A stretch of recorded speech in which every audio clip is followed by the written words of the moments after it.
1 miles per hour. Beside him, Bill Elliott in a Ford. In row 2, Jeff Bodine and defending NASCAR champion Darrell Waltrip. Row 3, from Fitchburg, Massachusetts, Ron Bouchard, and California's Joe Ruttman. In row 4, it's Ashland, Ohio's Tim Richmond and the Bandit, Harry Gant. In row 5, the 5-time winner of the event, Cale Yarborough, Timminsville, South Carolina, and the 4-time winner, David Pearson, Spartanburg, South Carolina.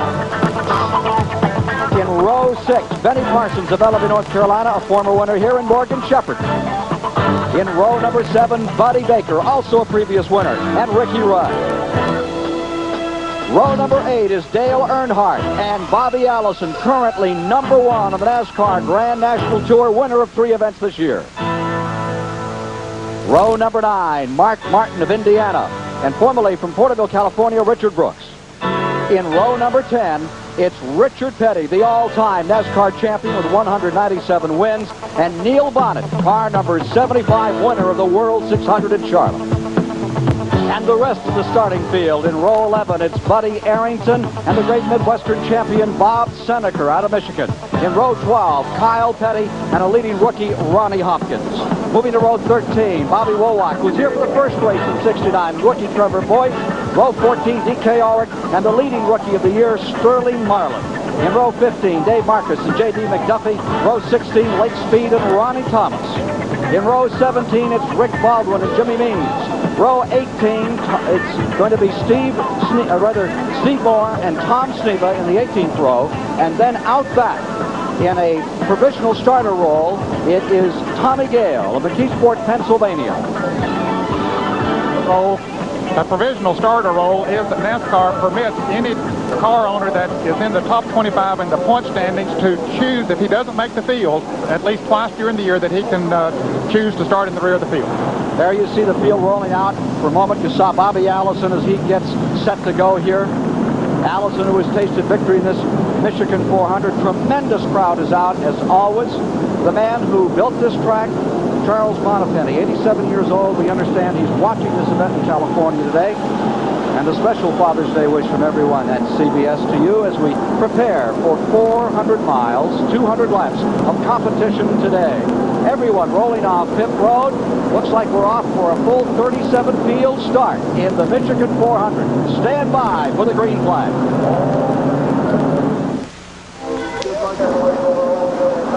There you see the track analysis of the Michigan International Raceway. And right now, I believe we're ready to talk to one of our in-car camera drivers, Cale Yarborough, in car number 28. Cale, do you hear us? Cale Yarborough, Ken Squire, can you hear us? Trying to get in contact with Cale Yarborough out there cruising around on the first of 2 preliminary laps to the 400 miles that will be run. Only once has it gone all the way under green. Let's try one more time. Hello, Cale Yarborough. This is Ken Squire. Do you read it? Go ahead, Ken. Loud and clear. How about that car today? Everything all right on the number 28? Well, it looks pretty good, Ken. The car ran good in practice yesterday, and it's a little bit cooler today, so it looks like it's going to be for a good race. Cale, Ned Jarrett has a question for you. Cale, the track conditions are a little different. Of course, you're going around very slow out there now. What are your thoughts? Well, just making sure everything is turned on, all my coolers and everything is turned on, and just getting ready for the start, Ned. You know, you're thinking about what the car's going to do, how it's going to handle, and hope it handles well all day. That's the key to this place.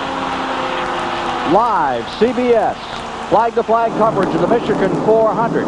You're listening to Cale Yarborough, who starts in the 9th position on the inside of row number 5. No one has ever won this race from further back than 8. Neil Bonnet will be starting back there in the 20th position. He has a job ahead of him, and we can talk to him now, Ken. Let's try to reach car number 75, the Warner Hodgson machine. Neil Bonnet, are you with us today? Ken Squire, I got a real good copy. The thing's coming in real good. All right, you're about a half lap away from a start. What's going through your mind right now as you prepare for that green flag to be unfurled? Ken, I'm in a position here starting back in the field. I'm going to have to be very aggressive, but also very cautious with this many cars. I'm going to try on the start of this race to get out of some of this traffic and get to the front as quick as possible. Neil Bonnet, this is Ned Jarrett. We've heard about butterflies in the stomach of athletes before the start of a major event. How about you? Yeah, sorry, Ned, this thing's fixing to be a lot of fun. There's no butterflies. There's a lot of anticipation, but it looks like it's going to be a lot of fun. All right, they're ready. They're in the back straightaway, up to about 75 miles an hour, just cruising right now. And you're back in Neil Bonnet's car. You saw Richard Petty down on the inside of him. Right directly in front of him is Richard Brooks in car number 90. Field coming around and preparing for a start. The pace car ready to drop off the front row. Terry Labonte and Bill Elliott, both at over 161 miles per hour. As Mike Joy pointed out to you, 4 different makes of cars in the front 2 rows. Here they are, out of turn number 4. It's a very wide racetrack, Ned.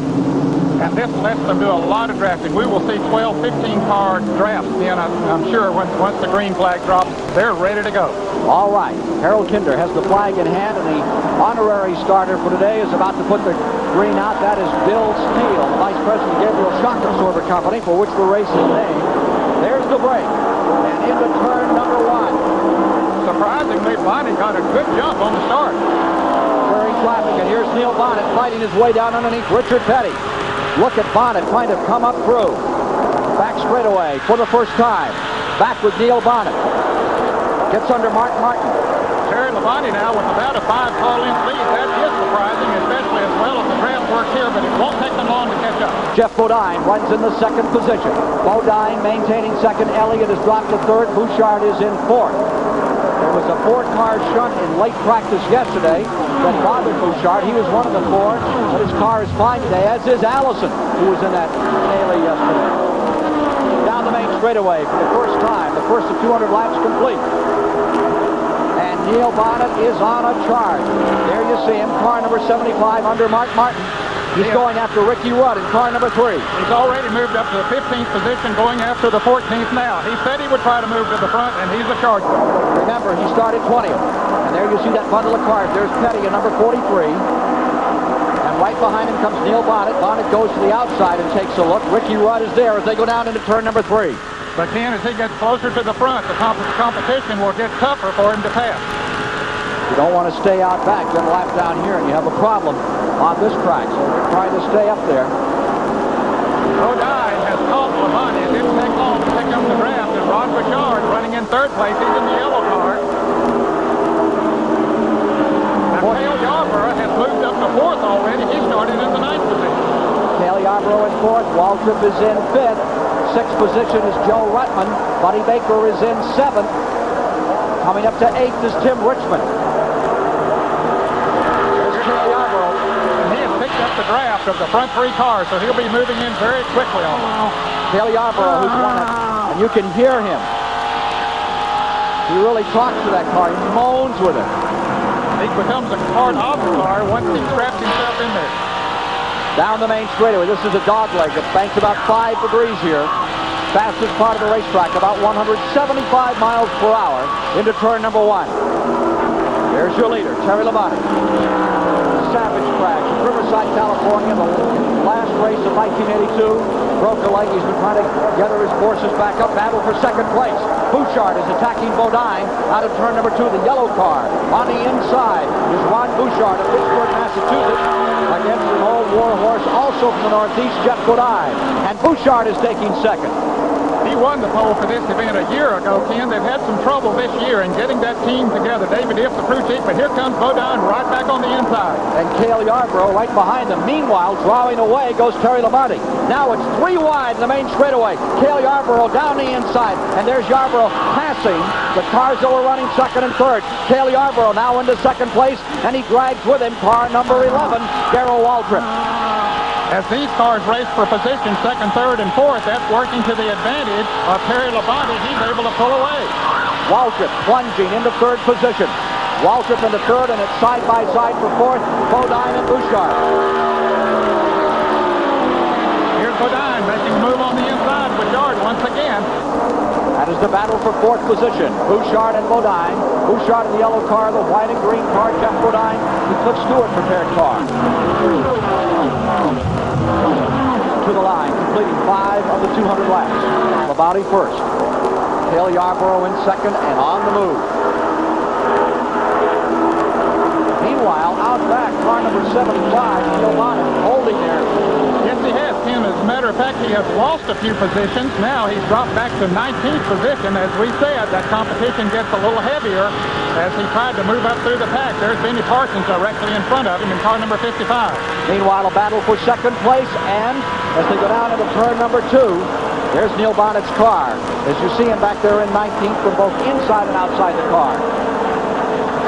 But the fact that he's running 19th, Ken, he's only about a second behind the leader. Here's Benny Parsons going high, and Bonnet going to the inside, and he made that move work very nicely. So that's proof that maybe this track is working better today. He was able to stick down on the inside. 6 laps complete. Only one race has been run all the way under green, this Michigan 400. That in 1973 was run by David Pearson, and the race was so competitive that even though there were no caution flags, Buddy Baker was just about a second away at the finish of that event. Back straightaway, there's your battle, and here comes Waltrip in the Junior Johnson car, again attacking Cale Yarborough. Waltrip has been playing somewhat of a wait-and-see game in the early stages of races here in the past, or at least to this point of the season, but today he's putting on the Chargers role. Number 44, Chevrolet out in front. 8 laps complete for LeBon. Second place, Waltrip, dropping to third. Yarborough in fourth, Bodine. Then in the fifth spot, Bouchard, with the sixth spot, Rutman. Let's get a report from the pits. Here's Larry Newber. Well, the guy that everybody's eyes have been on has been Neil Bonnet. Now, Butch, this is Neil's crew chief, Butch Mott. Neil made a big jump at the drop of the green flag. Now he's slipped back a little bit. Any reasons why? No, our chassis is a little tight right now. We're going to be real good as the race goes on. I think the majority of the cars here this week have been real loose. And Neil just come on the radio and said we're a little tight. And I think we're going to be in real good shape. Neil Bonnet says everything is in working order, Ken and Ned. And what they mean when they say the chassis is a little tight, that means the back end is sticking a little bit tighter than the front end, but that's a good position to be in, particularly working the draft. Yarborough has fallen back to fifth. Labonte is first. Waltrip is in second. Bodine running third, and you see them now into turn number 1. We've got a real scramble. 3 wide into the first turn. Back to Labonte, your leader. Then in the second place, it is Waltrip. And that 3-way scramble breaks up a bit with Bodine back into third. Bouchard to fourth. Cale Yarborough falling back a bit. He's in fifth position with Joe Rutland in sixth. Waltrip is beginning to close in on the front runner. There's Bodine's car number 88. But Darrell Waltrip is now reeling in Terry Labonte. Labonte had got out to about a 1-second lead, but you can see Waltrip now as he comes off of turn 4. He is moving in fast. I think we need a report on Yarborough. He's running high. He doesn't seem to have quite the handle he might want.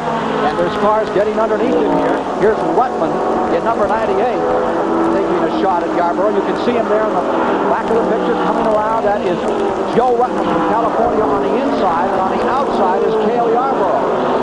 Cale's car is definitely not working in the turns. You saw him go high as he went into that turn. The key here is to be able to keep the car low on the racetrack, particularly when you're trying to grab past another car. 10 laps down, 190 to go when they come by this time. Richard Petty is on a bit of a charge, too, out of the back. And here's Waltrip. He has caught Terry Labonte. Let's see if he makes a move for the lead. Turn 4. 2 Chevrolets battling here. Waltrip knows that he can get a 5-point bonus if he takes the lead, and he would like to do that early. All eyes on those leaders in turn 1. Waltrip getting closer. Ron Bouchard maintaining third. There's Waltrip down to the inside. Waltrip going after Terry Labonte. Back straight away, it is still Terry Labonte maintaining that lead. He said that he thought this might be the race that turned everything around for him. He took the ball. Again, Waltrip to the inside, and look at that Junior Johnson car work, Ned. And that car is really handling. When he can go into the turns that fast, stay down on the low side of the racetrack, that means that it's working. He and the crew really worked hard and long here yesterday up to the last minute of practice, making changes on that car, and it looks like it's paying off. Again, the young Texan is back out in front, however. Remember, he was leading the point-standing battle a year ago when they came into this race. He fell back dramatically at the end and had that awful crash at the end of the year. This year he's currently 10th in points, and it has not been a good year for him. But he said yesterday he thought they could turn it all around. Waltrip is still in the second spot. 11 laps are complete. Bouchard is maintaining the third position. Fourth is Bodine. Fifth is Yarborough. Sixth is Rutman.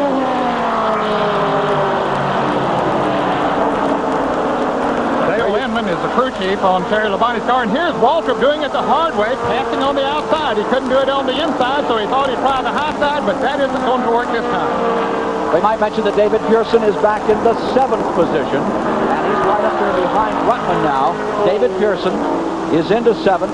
Terry Gann is in 8th. Earnhardt is in 9th. Bobby Allison is in 10th. And running in the 15th position is Neil Bonnet with our second seat. There he is right behind Richard Petty, who is running in the 14th spot. They've been battling since the very beginning, and Bonnet can't get by Petty. There goes number 44, Terry Labonte down the inside. And he gets underneath, but can't quite get by. Waltrip stays in front. He had to back off when he approached the turns. That car is not working quite as well as Waltrip's car is. Quick report from the pits. Here's Mike Joy. Waddell Wilson, Cale Yarborough's crew chief. Is that car handling like you'd like it to? Well, it's a little loose right now. As soon as we come in and make a pit stop, we'll tighten it up. Then I feel we'll be okay. At this moment, Waltrip has won 4 Grand National races to date this year. He's won 55 races in his career, but all the races this year, Ned, have been on half-mile tracks. He hasn't won in a super speedway this year. No, he has not, and that's something that bothers he and Junior Johnson, his car owner. He wants to rectify that situation. Maybe that's why he's charging so early here today. J.D. McDuffie had the hood up, and now he's coming back on the track. Sanford, North Carolina's J.D. McDuffie coming back in as you're watching live CBS flag-to-flag coverage of the Michigan 400. Don't forget, next on CBS Sports Sunday Day, the WBA Junior Middleweight Championship. Roberto Duran's dramatic bid for his 3rd world title. CBS Live sports coverage of the Michigan 400 will continue after these commercial messages and a word from your local station. You're watching Darrell Waltrip in front with 17 laps complete in the Michigan 400. They've averaged 156 miles per hour through the first 20 miles. Tom Sneven just moments ago spun down the back straightaway, but it did not bring out a caution flag. He got completely off of the pavement, Ken, and you can see once he hits the grass, he has a hard time controlling the car, but he does a good job of it. He's on pit road now as they brought it in to check those tires out. Let's go to Larry Newber. Bay Darnell, the crew chief and the proprietor of the car that Tom Sneven is in here this weekend. What did Tom say about the spin, Bay? He got it straightened out all right, and it's stuck in 2nd gear right now. He must have jammed it in there too hard when he was getting straightened down. Did something happen to the race car, or was Tom just trying to go too fast? He was trying to go too fast. He said on the radio that was pushing. It was so loose yesterday, he tightened it up. I guess we tightened it up too much. We did it just what he wanted, but it would have been, it'll be better on later in the race. Well, Bay Darnell himself, a driver of many years, and they're working hard to make this car go to Tom Sneven's liking. In an effort to cut down on some of the really titanic costs of motorsports, this event is run in 2 days. All practice and qualifying are on Saturday, and they race on Sunday, and a lot of these people need a caution right now because they're still making adjustments. Yes, they are, Kim, particularly since there is different track conditions today than what they had yesterday, plus the fact that it's some 15 degrees cooler, and that makes a different track conditions as well as the way that the car will run and drive. And then you take a fellow like Tom Sneva, coming from being used to driving a 1,500-pound automobile with a tremendous amount of power, put him in a 3,700-pound car with a little amount of practice, you can understand why it's easy for it to get away from him. There you see Darrell Waltrip leading the event, working the 19th lap or 20th lap at the present time, and there's the battle for 2nd place, Terry Labonte, and right with him is Juan Bouchard, and Neil Bonnet has moved by Richard Petty. He had been battling with him since the green flag come out, and here's Tom Sneva going slow on the backstretch. He's not getting that car up to speed. Maybe that transmission is not working right yet. The leader, Darrell Waltrip.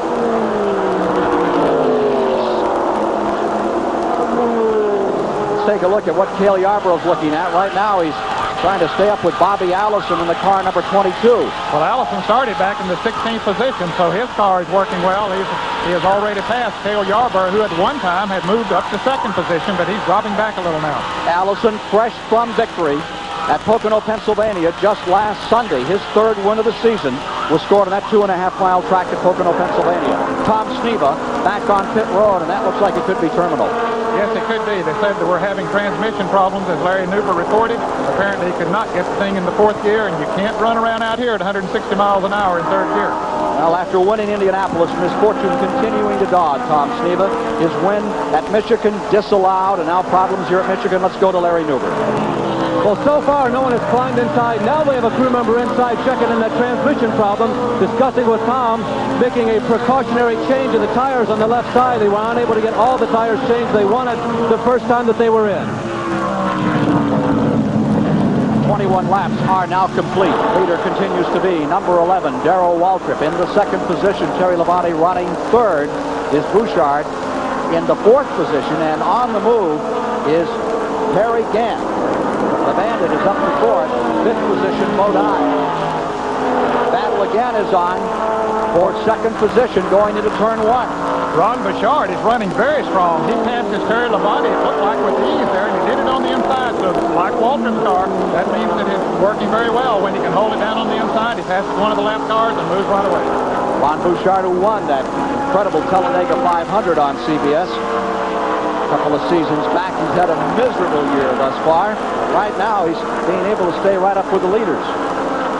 Drawing away from everyone at this point, however, is this man, Darrell Waltrip, in car number 11. And Ken, I'm sure that he's as surprised as we are, because normally they say in a 12 to 15 car bunch here as they draft each other. But again, I don't think we can emphasize too much that the track conditions are different today. Once they come in and make adjustments on those cars, they will be running closer together.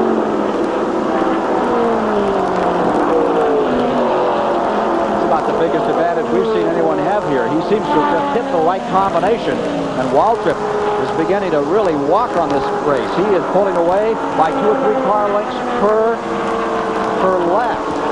Here's Bobby Walwack, who is sitting right next to Tom Sneva as they continue to work on Sneva's car. Now Walwack is in for an unscheduled stop. This is certainly too early. They can go about 45 to 50 laps here on this track before they would have to come in for a scheduled stop. It's been all green thus far. The only incident was Tom Sneva sliding off the second turn. It did not bring out a yellow flag. And today, Darrell Waltrip has been the major story. Waltrip just pulling away from the field. Battle for second place now has Ron Bouchard running in front of Terry Labonte. Earlier, we had an opportunity to talk with Darrell Waltrip about this track and the conditions here. This is what he told us. This track is low bank. It has severe winters where the surface takes a punishment. It's almost white. It's weathered so badly, and therefore we don't get the traction on this racetrack that we would like to get for good, safe side-by-side racing.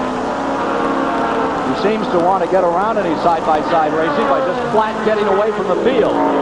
And he's getting traction right now. That car is really working. I'll tell you, that's a real tribute to not only Darrell Waltrip and his knowledge of an automobile, but also to Junior Johnson and the rest of that crew. They anticipated what the conditions would be here today, set the car up accordingly, and they fixed it right.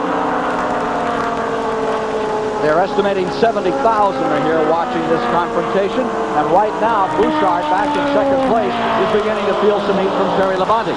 Labonte in the third position, beginning to pull up. Now Bill run nose to tail. They would stand a chance in that of overhauling Waltrip, but they can't start running side by side, or he'll just say good night.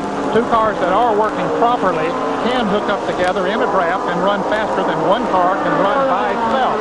But Labonte's car, as we saw earlier, simply isn't working that well in the draft, so they just don't have that advantage. 156.182 mile an hour average through the first 20 laps, 40 miles of the event, as Waltrip continues to draw a lead on this race, one which he hasn't won. Larry Nuber has an update on Tom Sneva. Bay Darnell again updating the Tom Sneva situation. Bay, you had to tie the gear shift lever into position.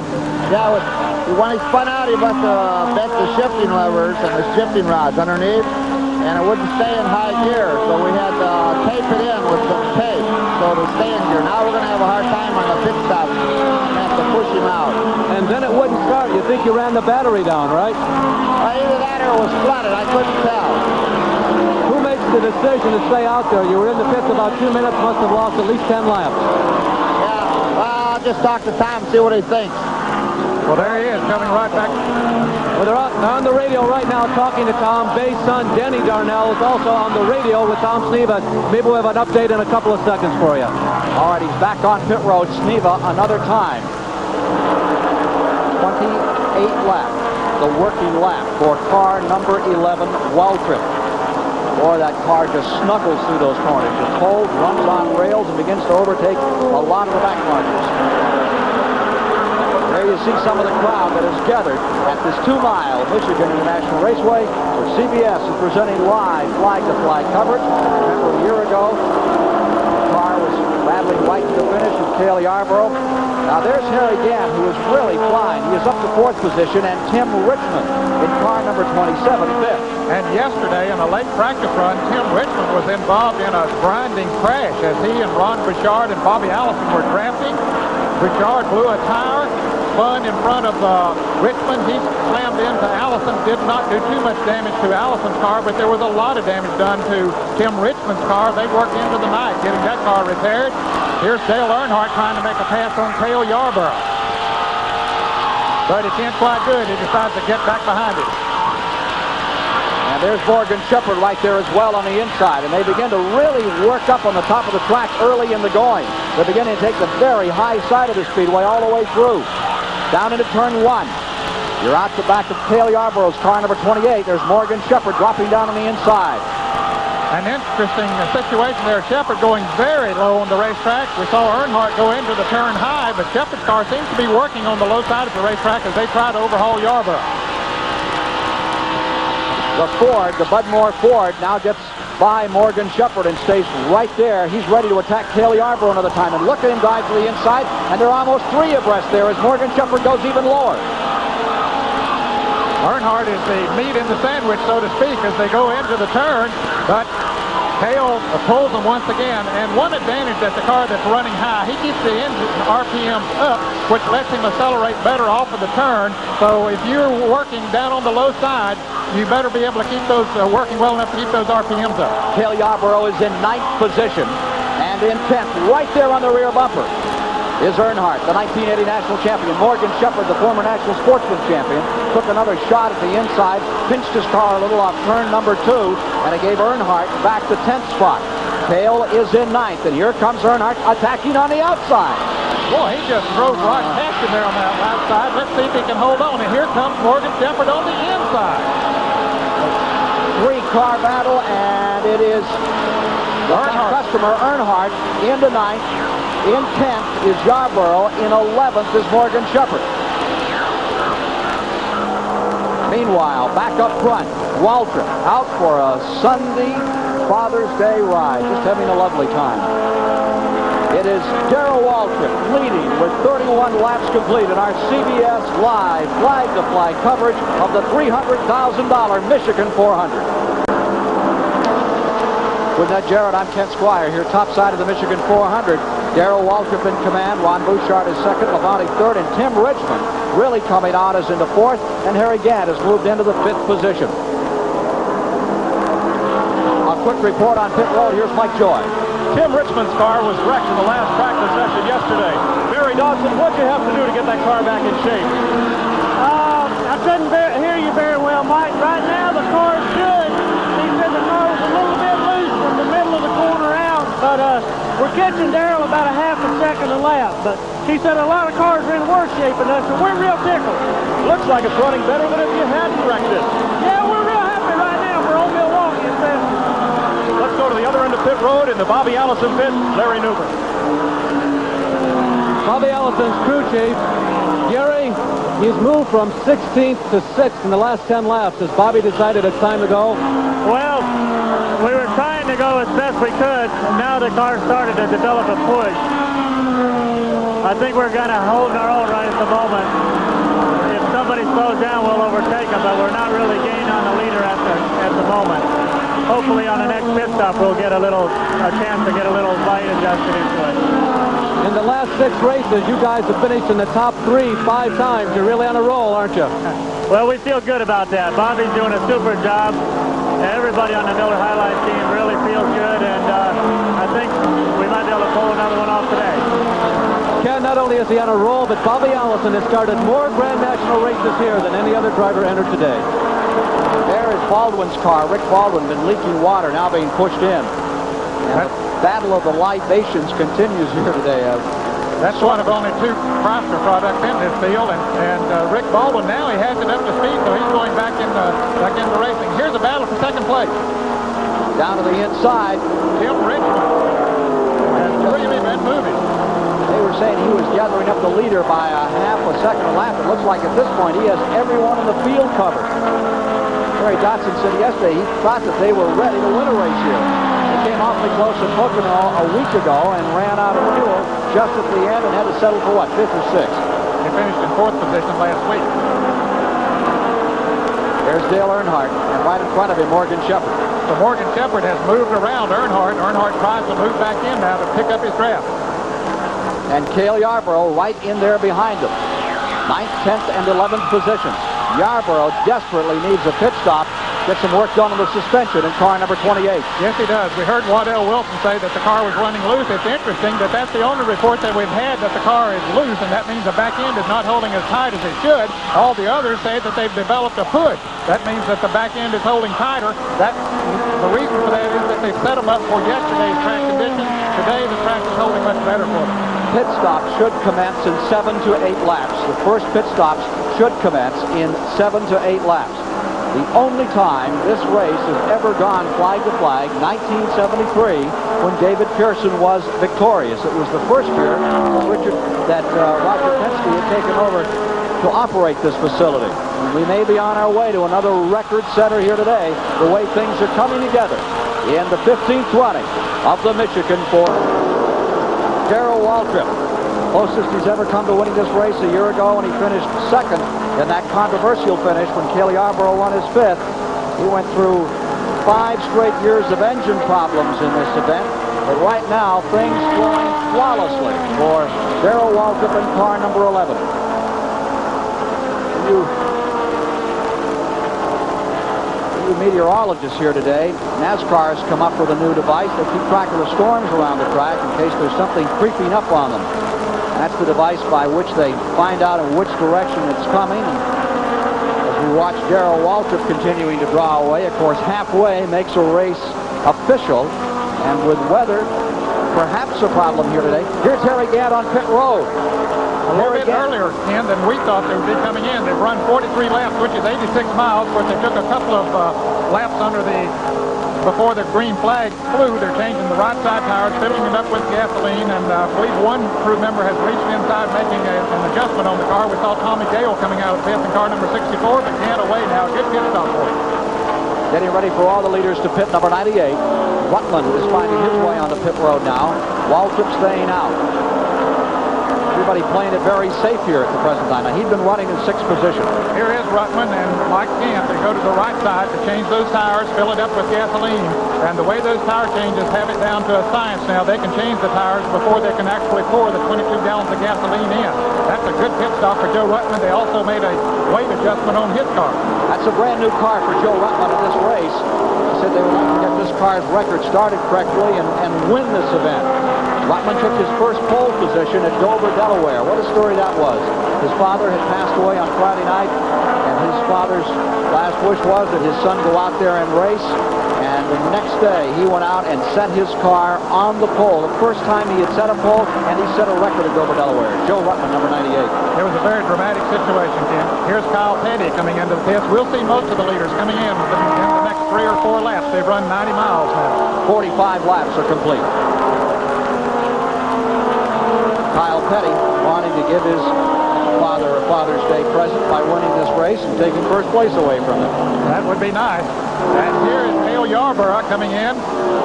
Right in front of him. Crew, you can see they're ready to go to work. Let's go to Mike Joy. Richard Bostic has the car in the air as they change the right side tires. Looking for a weight adjustment on the car, a crewman reaches in the right side window, cranks on a wrench that takes some weight off the right rear of the car. That'll make the car a little let loose, and it should handle a little more neutrally at Cale's away. Let's go to Larry Newber in the Waltrip pit. Well, Darrell Waltrip has not come in yet. The crew is still waiting for him. Mark Martin right now is in the pit adjacent to Waltrip. Junior Johnson and Doug Rickert, the two guys who call the shots in the Darrell Waltrip pit, however, are beginning to scramble around. We are anticipating Waltrip within the next lap and a half.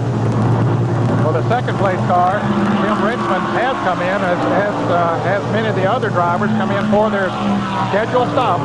These are for gasoline. Here we see Waltrip still circling the track, but he'll be coming in before too long because his gas will be getting a little low. Now he drives to the inside. Here's Morgan Shepherd, who had been moving up through the field. As he gets right side tires on his car and the tank of gas, and it looks like they're having a little bit of trouble on the right front of Shepherd's car.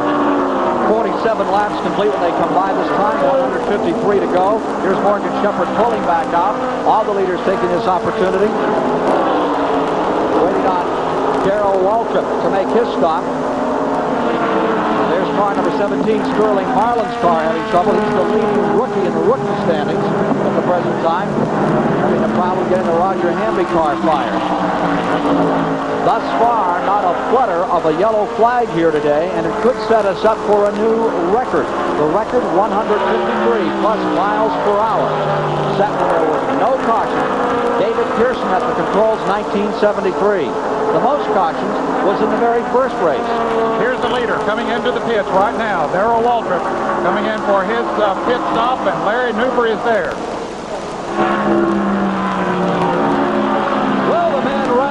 Of Darrell, hoping that Darrell stops as he does every week several times, and Waltrip has a cracked windshield. We'll see if the crew goes to work to replace that. Junior Johnson makes the decision to not replace the windshield, just tape it over. A cracked windshield here on Darrell Waltrip that could be problems later on in the race. They changed the tires on the right side, and Darrell is off and away with a new load of fuel, but an interesting development on the Junior Johnson number 11. 6 top 10s in a row up to this race. Ned, you could see the two NASCAR officials standing right there, and I'm sure they're on the radio back to Bill Gasaway right now about that windshield. I'm sure they are, and that thing was mashed back in, and there's a tremendous amount of wind pressure at 160, 170 miles an hour on the straightaways here. That will definitely become a problem for Darrell Waltrip. I can remember in the early days seeing a lot of windshield problems here, but I can't recall in the past couple of years seeing an incident like that. I think something must have hit the thing to start it cracking, and then the wind pressure has made it burst further up. Bobby Allison is on pit road. Bill Elliott, who is the pole sitter, is also on pit road. The leader at this moment is Terry Labonte. They are pitting under green. Now, if they were to run the entire distance under green, as we watch Bobby Allison here, that would call for what? 4 pit stops. Yes. They cannot go quite 100 miles, particularly on this first one, as we see. Most of them are not going that far as Bobby Allison gets his service and goes back into the action. So they would have to stop at least 4 times. Terry Labonte is the leader. He was the man on the pole. This is a 400-mile race as opposed to a 500-mile race. Strategy considerably different here. Yes, it is. And normally they'll run harder from start to finish in a 400-mile race than a 500-mile race, as we see Neil Bonnet about to come into the pits, and the leader is in the pits, Terry Labonte. Terry Labonte on pit road. Wholesale change of positions. He comes in just at 50 laps. Now that's really getting some range on that car. Yes, it is. That's very good gas mileage. He did go the 100. That means he might could make it on 3 laps, on 3 pit stops, as we see Neil Bonnet sliding into his pit. Neil Bonnet in the Warner Hodgson car. Next year he will join the Junior Johnson team. More on that story. This 400-mile race just naturally allows more cars to finish. The attrition rate isn't as high, but it really makes it into a dash. And on a track that is really built for racing, like this Michigan track, where you don't have to pinch a car, we sometimes have seen as many as 5 cars gathered up at a finish. And they sort of measure it in time, and it doesn't take as long to run this race because of the speeds that they run here. As we see Bonnet getting back up to speed, we saw him change it from 3rd into 4th gear. Now he negotiates that 2nd turn. And you get an idea here of just how rough this track is. They look like they're just gliding over this asphalt, but it's a very bumpy old racetrack because of the winters they have here, severe winters in Michigan. Let's get to Larry Newber. If Junior Johnson and Waltrip decide to change the windshield, this will be the replacement item. Right now, they're talking about it on the radio. Junior said, we don't know if we're going to exchange the windshield. I suspect that as long as we remain under green, Darrell will try to stay out. If we go yellow, look for Darrell to duck in, and this windshield will probably go on just about immediately. Well, here's an interesting aspect. It is being reported that Morgan Shepherd in car number 2 is the leader. I don't believe he's come in, and the range on that car is incredible. Yes, he did. He came in, Ken. It must have been a very good pit stop. We thought he was having a little bit of trouble on the front lug nut on that car, so we'll see after they sorted everything out from scoring. Sometimes it can be confusing after everybody comes in, but most of them seem to make very good pit stops. That was the report we have, and apparently it is erroneous. There is number 2, Morgan Shepherd, who has been put up as a leader, and we don't believe that is correct. He has made his pit stop, and if he hadn't, the NASCAR officials would be right there looking for a very large-sized fuel tank, of which several of these people, in their effort to be overly competitive this year, have come up with tanks that did strange things and expanded in unusual ways. They have, but the NASCAR officials are quick to jump right on top of that situation. In fact, there have been some fines, and there have been some fuel cells taken away from some of the competitors. Waltrip is the leader, number 11. Waltrip being put up as the first place runner at this time. Darrell Waltrip leading here in the Michigan 400. We have completed 53. 53 laps are down with 147 to go. They're 106 miles deep into the event. And there you see Darrell Waltrip having a wonderful Father's Day. Dale Yarborough in car number 28, running back unofficially in a 12th position now.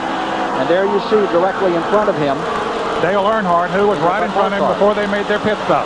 Mike Joy is in Dale Yarborough's pit.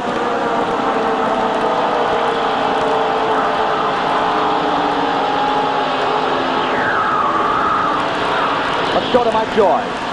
These are the right side tires off Dale Yarborough's car. They measure the temperatures across the tread to get a fix on how the car's handling. On the right front, the temperatures are pretty constant. On the right rear tire, it was running a lot hotter, so they had to make that chassis adjustment we spoke of earlier. These tires are slick, but they're not bald. There's plenty of tread left here. In fact, these tires may go back on the car before the end of the race. Back upstairs. Darrell Waltrip started in 4th position today. He's leading. And 4 times we have seen winners from the 4th position in this event, as well as 4 winners from 3rd position in this event. But that's where the field has been dominated. Not many people have come from out back here. That seems to be the lucky row back in there. There have been a number of winners from the 3rd position as well. It's interesting how that happens, and no one really knows the reason why. As we see Waltrip now moving on the inside of car number 53, that was Tom Sneva. Radar scope tracking the weather here, and it could become a factor before the afternoon is over. Again, halfway officially marks Grand National Stock Car Race, and they say there is a buildup maybe coming through here before the afternoon is over. So they're racing the weather as well as each other, running the Michigan 400 with Waltrip out in front. Tim Richmond in 2nd place. At a record clip, they're ticking off the laps of the Michigan 400 live on our CBS Flag-to-Flag coverage with Darrell Waltrip on the point, going for his 5th win, and he has a cracked windshield. You saw the windshield in there. It was caving in. Gone to work with the old gaffer's tape. Gosh, that thing holds everything together.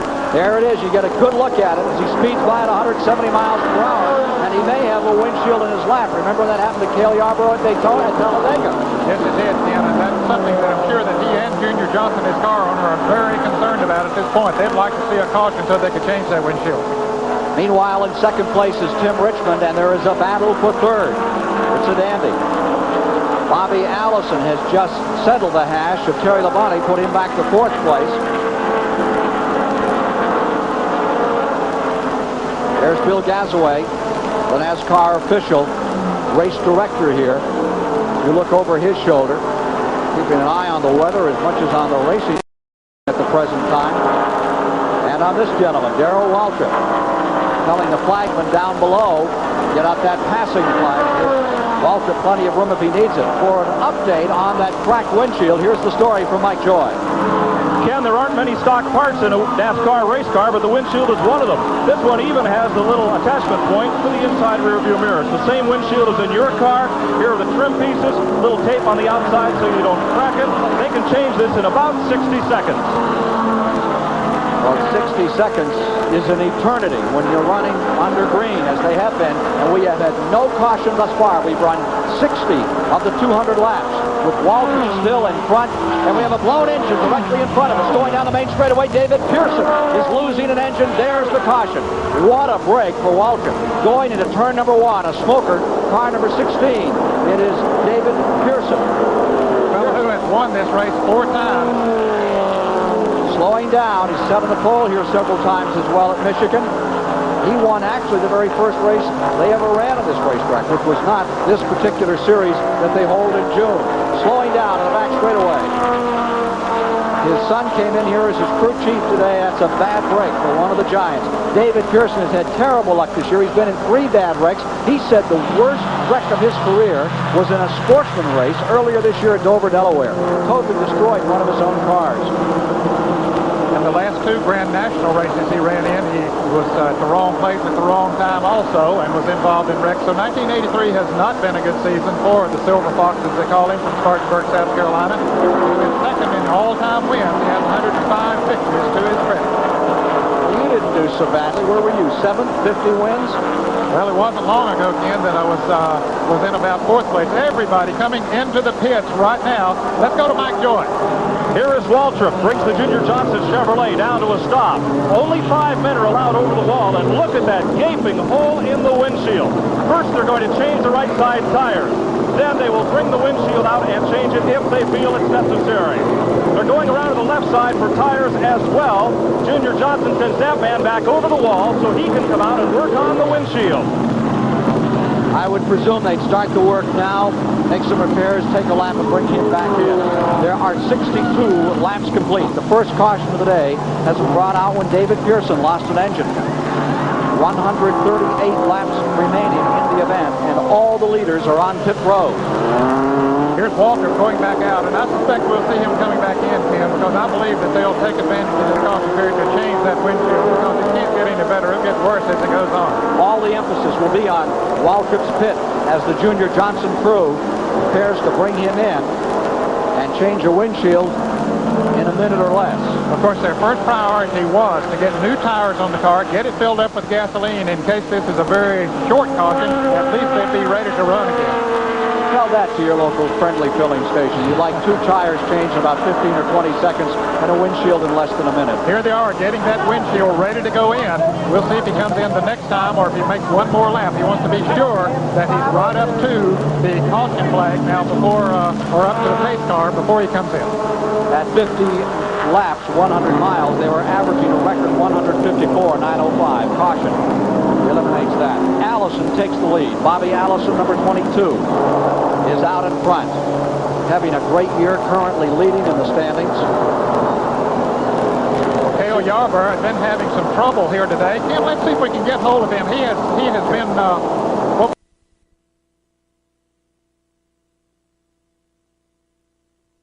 the windshield from Waltrip's car with a pry bar and using knives to cut out the sealant that holds it in. There go the trim pieces. They'll pop that windshield out, and the new one is ready to go. They can do this all in about 60 seconds to be ready to go racing once again. just absolutely amazing at how quickly they can perform service on these race cars. Because they are very well prepared when they come for emergencies of this sort. But of course, under the caution, it takes well over a minute to go around at this racetrack because they are only running about 60 or 70 miles an hour. Remember when they used to allow motor changes, and these people once changed engine, what, 15 minutes? Yes, in fact, 13 minutes and 41 seconds, I think it was.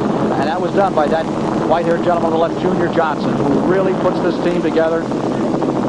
Of course, the NASCAR official there overseeing the work that is being done. They want to be sure that that car is safe when it goes back up. And how many people are over the wall? Well, yes, that's right. They only permit the 5 people over the wall, and they count them. And there he goes. He didn't lose a lap.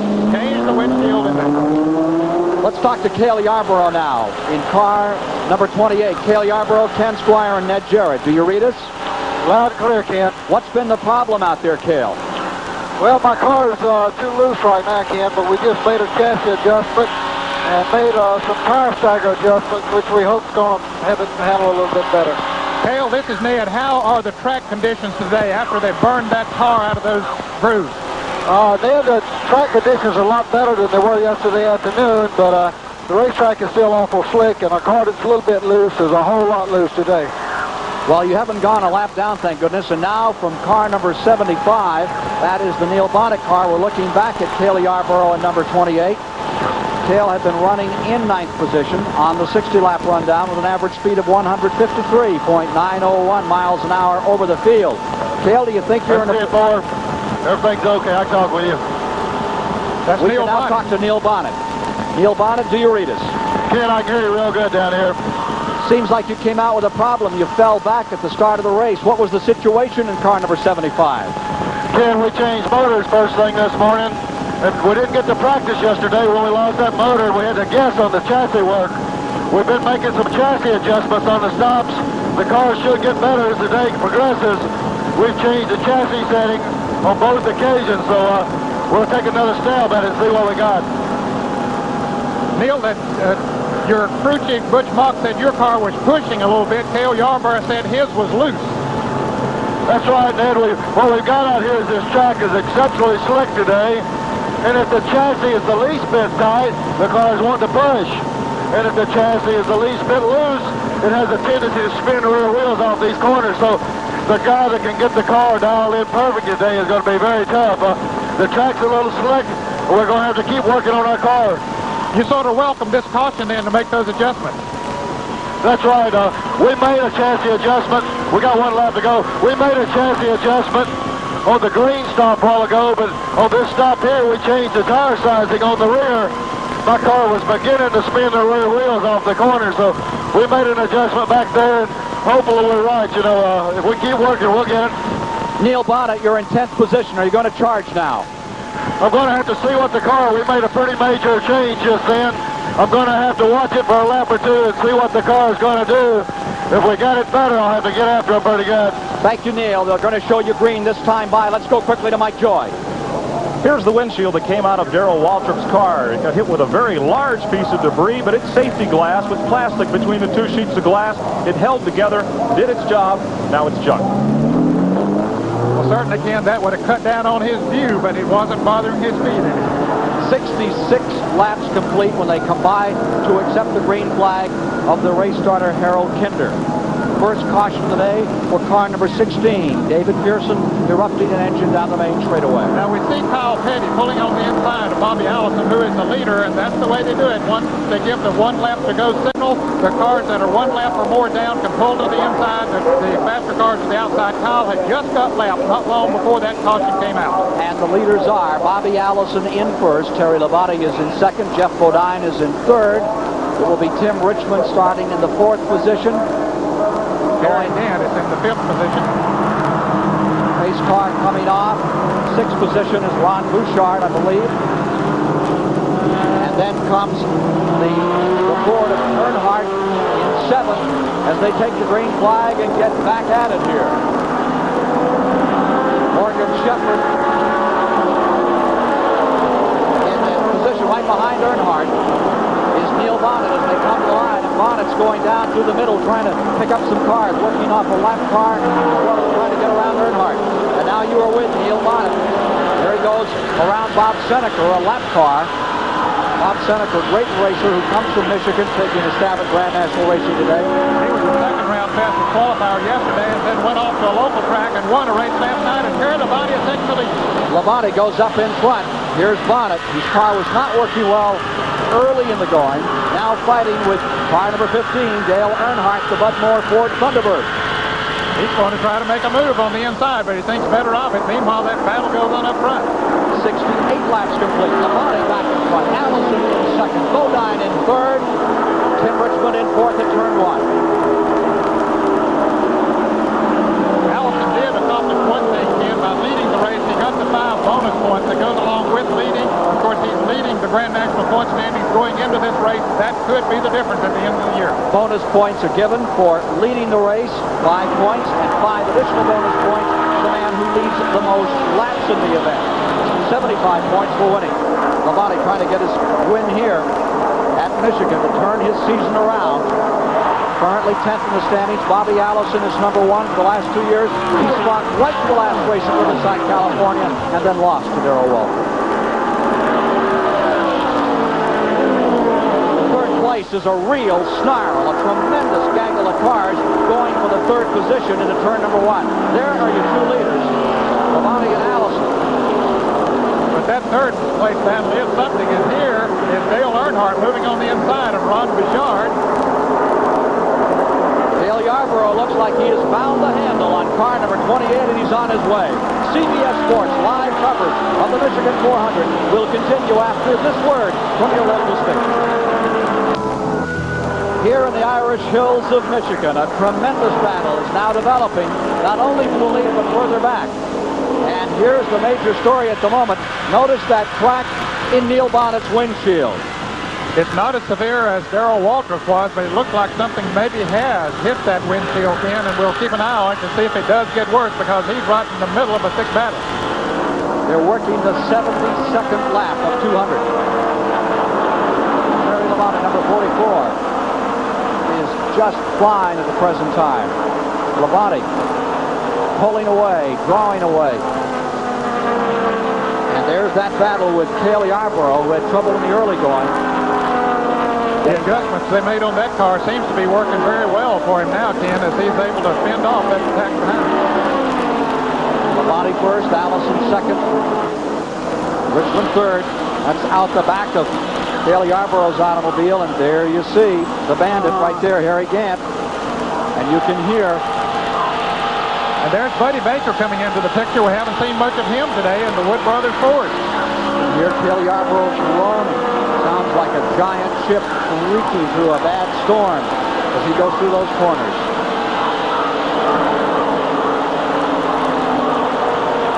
They apparently made some adjustments on Baker's car, too, during that pit stop, as many of them did. Here's Baker trying to make a move on the outside of Cale Yarborough. Bad crash in turn number 4. Petty looks to be involved. It was right behind the leader. There's 2 cars down on the inside. Car number 98, Joe Ruttman, I believe, is in it.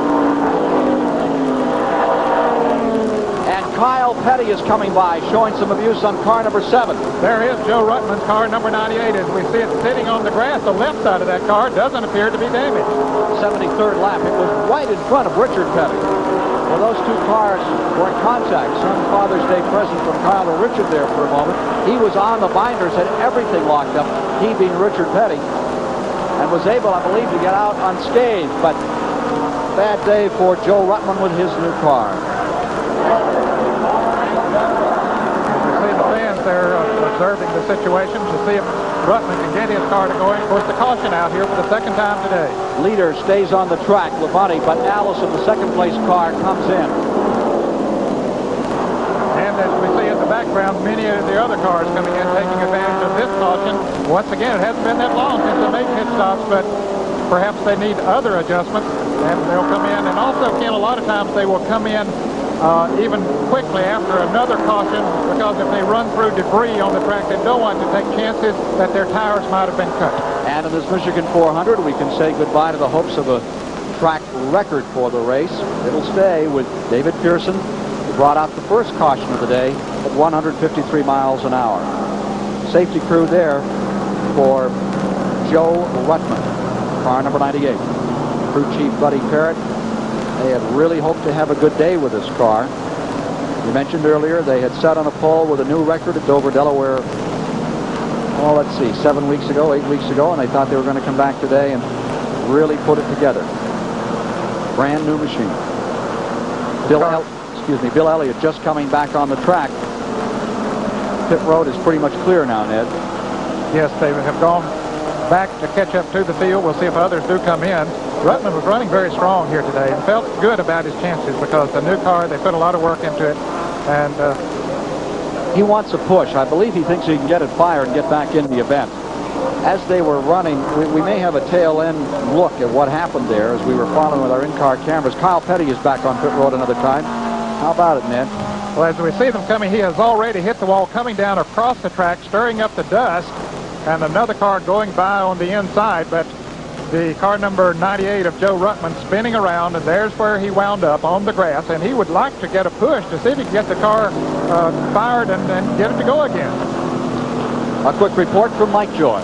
Here's Richard Childress, the owner of the Ricky Rudd automobile, former driver himself. When Ricky won that race at Riverside earlier this month, you can see what it's done for his confidence. He's running that car really well up front today.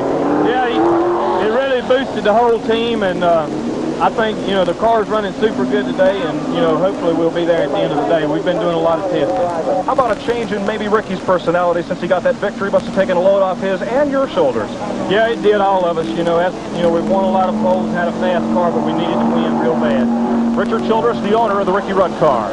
Rudd had been running in 4th position at 70 laps. We're at 75, and again, some of them have taken this opportunity to pit. The report is there's oil on the track. Someone may have cut a line up there and oiled down the track, creating a situation that Joe Ruttman found untenable and spun himself out. More of the Michigan 400 coming up. Joe Ruttman on the hook with 77 laps complete, 123 remaining as Ruttman is hauled in. 1 lap and they will be racing again. We're inside car number 75 with Neil Bonnet as we get ready for green. Neil, were you near that incident in turn 3 and 4 which brought out this caution? Ken, I was in front of it. It happened behind me back there. It looked like, I couldn't tell exactly what happened. I saw Ruttman's car sitting on the infield. There didn't seem to be a lot of damage to it. Apparently he has retired. He came in on the hook. Bad break for Ruttman today. How are things going with car number 75? Ken, I've got a condition here where I'm not able to drive the car right now. The car is driving me. We're continuously making chassis adjustments. I've got to reverse that condition. I've got to get the car to go where I want to put it instead of me chasing it. And we're working on it continuously. We've got a long way to go yet. And it's just as soon as we get her dialed in, I'll see if I can't get after them. A quick report on pit road, Mike Joy. Joe Ruttman, what happened up there? Mike, I think we just, something happened to the engine. I'm really not sure, or the transmission locked up. The rear wheel just locked up on it. Around I went, and fortunately all the guys were on their toes and missed any contact with me. Are you out for the day? I think that's it. We're going to check it over, but I'd say that's it. Back upstairs. Misfortune continuing to dog one of the nice new gentlemen in racing, Joe Ruttman. There's the attrition thus far in the race. Bobby Wowack is out. Don Baldwin, David Pearson, and now Joe Ruttman's car struck down here with an engine problem up in turn 3 and 4. Could have been far worse than it was. And we're about ready for green again as we see it flying. Harold Kinder, the chief starter, waves the green flag. They come to the line. It will be Terry Labonte first. Ricky Rudd in second. He won at Riverside, California 2 weeks ago. Buddy Baker is in third. Charging down into that corner, we have Neil Bonnet in fourth, carrying one of our CBS onboard cameras. Our live flag-to-flag coverage. And there goes Neil shooting for third spot.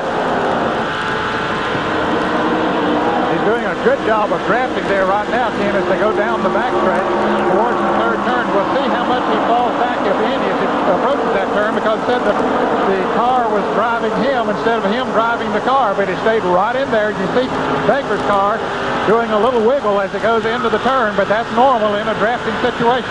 15 car lengths behind Neil Bonnet lies Tim Richmond. Richmond running in the 5th position in 609. 7th is Waldrop. 8th is Gant. 9th is Earnhardt. Here's Baker making a move on the inside of Ricky Rudd, trying to take over the number 2 position, but Rudd comes right back up on the outside, but Baker has the advantage. Buddy Baker going into 2nd position. Let's go to Larry Newber. Leonard Wood, one of the famous Woods brothers on Buddy Baker's crew. Leonard, Buddy is really coming on. Would you guys feed that car the last pit stop? Well, to start with, the car was running real loose, you know, in the first part of the race. The sun was out and the track was real slick. And we made some weight adjustments, and now we hope, you know, it'll be a lot better. The year's been a little frustrating. I think you expected a little more from the new cars, didn't you? Well, sometimes it takes a lot of time to work a new car out, and we're just now getting started, and we're really hoping for better things from here on out. Well, Ken, his best finish so far this year has been a 3rd. He's hoping for more here today at Michigan. Neil Bonnet's getting past. It's Tim Richmond on the move again. It is Tim Richmond taking over in 4th position. The red-yellow car of Tim Richmond, number 27, has just pulled in front of Neil Bonnet. prepared by Raymond Beadle, a well-known drag racing world champion. Well, let's say that it's owned by Raymond Beadle. Tim Brewer, Harold Elliott are really the fellows who prepared the car. Here they are out of turn number 4. With still Terry Labonte, and now dropping to the inside. It is Ricky Rudd taking a shot in second place on Buddy Baker. While those two battle side by side, that allows Terry Labonte to pull away. But now Tim Richmond joins them, makes it a threesome. They're going to go 3 wide. Is he going to stick his nose in there? Surely he won't. No, he's thought better of that. Still trying to find some way to get through. Now he drops the inside, and he's going to make it 3 wide. Well, it's better to be on the inside if you're in a 3-car situation than in the middle. And that's how it looks from distant position. Oh, they touched up in the corner. At 170 miles an hour. And Baker got driven all the way to the wall as Richmond nailed the number 3 car of Ricky Rudd. Buddy Baker all the way up to the concrete. Now, one thing Tim Richmond doesn't mind doing, that is sticking the nose of that car wherever he thinks it will go. It doesn't make any difference how fast he's running or what chance he makes. He's a hard charger. At 170 miles an hour into turn number 1, Richmond is now in second place. Ricky Rudd is in third. Buddy Baker in fourth. Neil Bonnet lies fifth.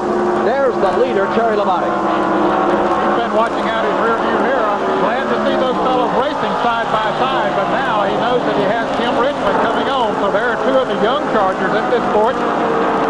Richmond has 2 victories to his credit, winning both races at Riverside, California last year.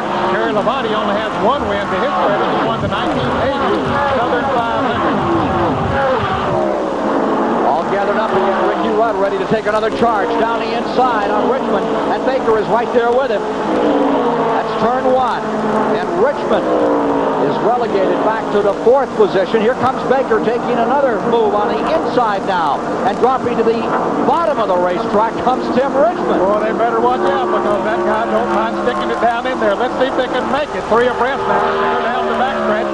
Rudd able to pull away a little bit. Here comes Baker right back on the inside. Richmond looks like backed off to get himself a running start, and here he comes. This is the viewpoint from Neil Bonnet's car, which lies just behind this 3-way scramble. Richard Petty up on the outside, and Lake Speed moves out on him a little as they come down into the main straightaway. And with the again, once they were able to get a caution and make some adjustments on those cars, they're running much closer together. Terry Labonte is flying away from the field. He's built up about a 2.5-second advantage, while this old-fashioned, as David Hobbs would say, rock car is going on back here for the 2nd position. Baker has it for the moment, but here comes Richmond again. He's pulling up on Ricky Rudd in 3rd, and he has it. Tim Richmond back to 3rd spot. And that's drafting working at its best, and he was able to pick up the draft off of Rudd's car and just shoot right past it. Neil Bonnet maintaining 5th here in the Michigan 485 laps complete. At Michigan Live, you are inside Cale Yarborough's car number 28, getting inside of the story of stock car racing with Neil Bonnet and Cale Yarborough carrying our cameras today.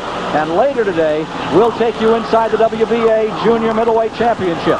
We're standing by with Brent Musburger, Roberto Duran, and with him, of course, the man with whom he tangled, Davey Moore. They're all in the studio, and that's upcoming this afternoon from New York on CBS Sports Sunday, the WBA Junior Middleweight Championship. And you'll get a view of that one and some thoughts about it from the gentleman who participated. Here's the leader, Terry Labonte, in car number 44 on this Michigan 400. We've now completed 88 of the 200 laps, and there gives you an idea of just how much of an interval there is to 2nd place, which is Bobby Allison now in 2nd. Allison is in 2nd. Buddy Baker is in 3rd. Tim Richmond is in 4th.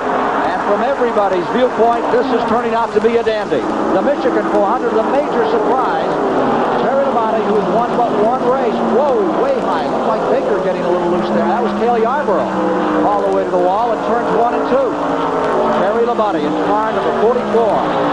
He is leading. He's set on the pole. There's the interval back. Now you see that 2nd place car, number 22. Bobby Allison is there. Buddy Baker in 3rd. And the red car is Tim Richmond in the 4th position. And they have apparently made some adjustments on the body's car during one of those caution periods. We pointed out earlier that that car was not sticking to the inside of the track, but it is now. It's like Walton's car was earlier. He can put it anywhere he wants to go. 5th is Rudd, 6th is Yarborough, 7th is Earnhardt, 8th is Waltrip. Darrell Waltrip is in the 8th position now. Remember, he led for a bit, then had the windshield problem. Running 9th is Bodine, 10th is Morgan Shepherd, 11th is Bill Elliott, man who's sent outside of the front row for this event. And here we see Baker closing in as he picks up the draft of Bobby Allison with Tim Richmond right on the back bumper of Baker. That allows them to close in very quickly on Bobby Allison. Richmond went a little high as he started into that turn, but now he picks the draft of Baker back up, and that'll shoot him down this front straight.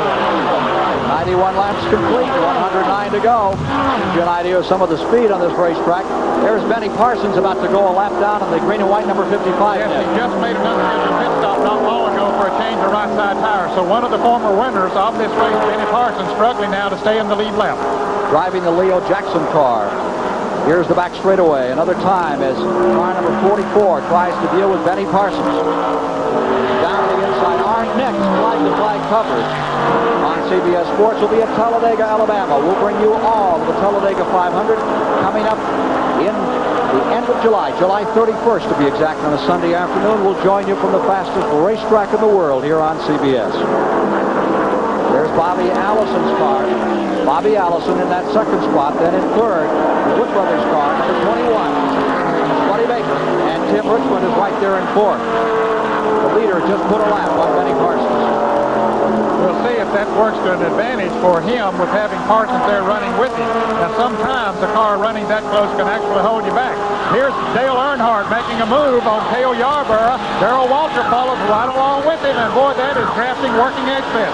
That was coming out of turn number 2, and that's the second time we've seen Cale way high in the second turn net. He doesn't have his handling problem squared away yet.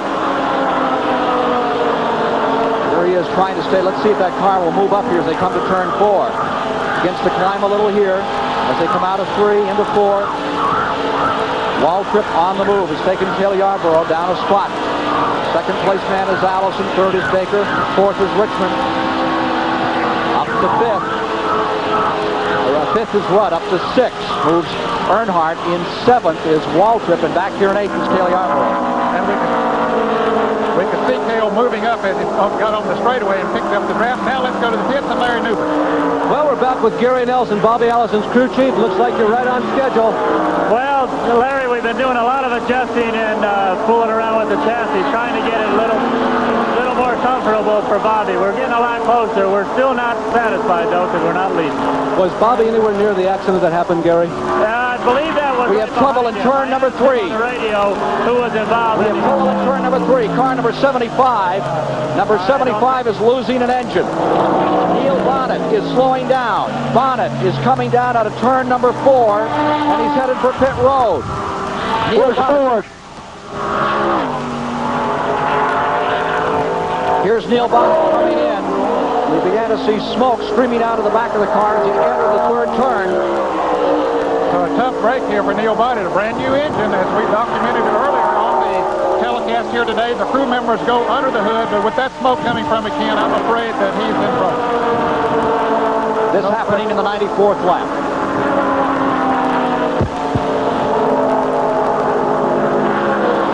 Leader continues to be number 44, Terry Labonte, but Bobby Allison is beginning to eat into his lead. There is your leader. And we'll get an interval between first and second. Let's see if we can get a word of Neil Bonnet. Neil, what happened? Neil Bonnet, Ken Squire, can you tell us what happened? Ken, on that last restart, the motor's been missing since the restart, and we're going to try to see if we can just keep it going and come in and maybe possibly change ignition or something. But the engine dropped the valve going down the back straightaway. It looks like it's been one of those days, and we'll just have to regroup and try to get up next week. Well, that's a terrible break. Next for you, of course, will be down at Daytona Beach for the Firecracker 400, right, Neil? That's right. We're going to Daytona Beach, and that's always been a good racetrack. I've been fortunate to win down there, and hopefully we can take this Hodgson car. We can take this Hodgson car to victory down there, maybe. It's been a pleasure working with CBS, and I'd like to wish my dad Happy Father's Day in Birmingham. How does it feel right now, Neil? That's got to be kind of grim. I know you really wanted to do well today. Well, I just looked out the window to the right and see those guys still racing, and, you know, it's just something you don't want to miss. I'd love to be out there. We wasn't running like we wanted to, but you never give up. You just keep changing the car and working with it. I had confidence we could get the car running better, but, you know, it's enjoyable to win races, but the winning teams are able to come back from something like this. So we'll just have to dig down and work a little harder and see if we can't come back at Daytona. CBS Sports and all of your fans throughout the nation, thank you for your assistance today and giving us those dramatic pictures in the early going, Neil. Thank you, Ken. I've enjoyed it. 4.5-second interval between first and second. Labonte in first, Allison closing in second. We'll keep checking as to how much he moves in. Allison on this car number 44, Terry Labonte. Back to the pits for this late update. Tim Brewer, the crushed up sheet metal on your car doesn't seem to be upsetting the aerodynamics too much. No, Mike, no more than the car was bent up. You know, we tried to straighten it out last night.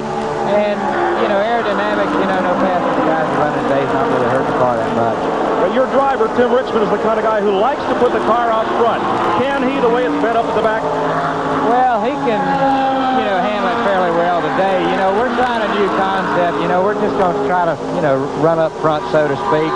Kind of lay back, try to be around at the end for a change. A David Pearson kind of race. He wins a lot of races. There's no question about that. He has won a lot of races, but the way we saw Richmond driving there a little bit earlier, he wasn't doing too much laying back, Jim. Interval stays at 4.5 seconds between first and second, and we are 2 laps away from the halfway mark. 2 laps away from the halfway distance. Race will then be official, and Terry Labonte will be praying for rain, and the other competitors out here will be praying they can find him before this race is over. Right now, he has one of the biggest advantages I have ever seen on this racetrack in this event. Terry Labonte in car number 44 is seeking his second Grand National win. Stays out in front in CBS Sports Live flight-to-flight coverage of the Michigan 400. Terry Labonte, who has never done better than 11th in this race, and he's done that twice, 1980 and 81. Last year he suffered an engine failure in this event, is now leading. The Billy Hagan Chevrolet stays out in front by about 4.5 to 5 seconds over second place Bobby Allison. There's the attrition. Thus far we have a report of 8 cars out of the race at the better than halfway juncture. And Jarrett with us. Engine problems has taken most of those out. A report in the pits. Here's Larry Newber. There's an old adage that talks about learning by your mistakes. Well, here's a problem on Benny Parsons' car. Needless to say, you can see all these blisters around the entire circumference of the race car. There are 2 rows of them. Now, this is a chassis problem, not a tire problem. The chassis of this race car was not set up properly. Bill Homer from the Goodyear Tire and Rubber Company has been here. He was the first one to inspect the tire. He's already labeled it. Dismount this tire from the wheel and ship it to. Hasn't filled in that blank yet, but be rest assured it's going to an engineer, probably in an office somewhere in Akron, Ohio. Off of Benny Parsons' car, they've been making changes on the chassis. They hope they've solved this problem. It is now 6.5 seconds by which Terry Labonte dominates the Michigan 400. He has been here 4 previous times, and today, certainly to date, to this moment, the very best performance he's ever had. He has led 50 of the first 103 laps. And Ken, they really expected a lot of good things to come from this team this year. When I say they, Billy Hagan, the car owner, they have a new crew chief this year, Dale Inman, who was with Richard Petty through most of his wins when he accumulated some 170 or 80 wins while Dale Inman was there. But now he's the crew chief on this car number 44. But they've had a little trouble getting it all together. They've finished no better than 6th so far this year. They've been very competitive in a number of races, but they've had a lot of problems. Hoping after winning the pole here yesterday, the first good thing you might say that's happened to them in 1983, maybe they can follow that up with a win. They've waited since 1980. This guy was the scourge of Texas tracks. He won just about every race they put him in for years. There's the battle for second place. Allison is there in second with Baker in third. In the red car, Tim Richmond in fourth with Ricky Rudd in that white car at the tail end of the picture in 5th spot. As accumulated laps, Sterling Marlin, the leading rookie on the NASCAR Grand National Tour. Richmond's making a move on the inside out of turn 4. A correction out of turn number 1 into turn 2. But it simply didn't work that time. Now he tries it a little harder as he moves on the inside. I'll Buddy Baker. Let's see if he can pick it up coming off of the turn, but he's on the inside. Ricky Rudd is going to stick his nose up there, but Richmond gets back in quickly. Waltrip sits back there, watches, waiting. Darrell Waltrip still very much a factor in this event. Line 6 in the race with Earnhardt in 7th. You can see how far Terry Labonte was ahead, almost the front straightaway ahead of that battle for second place. Well, there's the real interval right there. So actually it's about a half a straightaway, but as long as they continue to battle back there for this position, that's working to Labonte's advantage. He's out there picking up the draft from the lap cars that he comes up on and is able to just maneuver around them very quickly. CBS Sports live coverage of the Michigan 400 will continue after this message and a word from your local station. All right, Brett, Kelly Yarborough is 12th. He's running 12th. We've completed 109 laps. He just lost some ground to Richard Petty. Benny Parsons has just pitted his car. Kelly Yarborough, as you watch Benny Parsons on pit road for a moment, he's gone a lap down. Cale lost to Richard Petty, Morgan Shepherd, and Harry Gann all just shot him down. He was leading the group. Here he is trying to get back into it, but that car is not working as he wished it might, coming down. And meanwhile, in the second place, we have a battle. There you see Buddy Baker moving around Bobby Allison to take second. Ned Jarrett, and still there, Tim Richmond, having one of his best days of 1983, maintaining 4th. And he's trying to take over the third position from Bobby Allison, but Allison, being the pro that he is able to hold him off. And that's Ricky Rudd, the 4th car in that. That's second, third, 4th, and 5th place we're watching there with Buddy Baker in second. Ricky Rudd in the 5th position. There's Buddy Baker, number 21. It's his way back up to the second spot. And Tim Richmond does move around Bobby Allison, so now he takes over the third position, moves Allison back to 4th. Here's Ricky Rudd trying to make a move on him. There's Terry Labonte trying to win the second race of his career, and he continues to draw away from the field. Well, whatever magic was sprinkled about on this racetrack today, it fell all on the shoulders of Terry Labonte thus far. And there is Dale Inman, the crew chief, the team manager, business manager, Wayne King in the background there as they've discussed something there. But Dale Inman, of course, very happy with the way that car is performing right now. Terry Labonte in front by better than 6 seconds over the 1973 winner of the event, Buddy Baker, driving for the Wood Brothers in a Ford. Back to the line. We now have 112 laps complete. 112 laps down for Terry Labonte. Here is Baker coming down into the pits. Buddy Baker, the second place car, coming on pit road. And Ken, this would be an unscheduled stop, I think. They haven't gone long enough that they should be coming in this early. Allison is ready to attack Tim Richmond in a battle for second place at the first turn. Allison on his way into second. Tim Richmond relegated to third. Richmond back on the inside.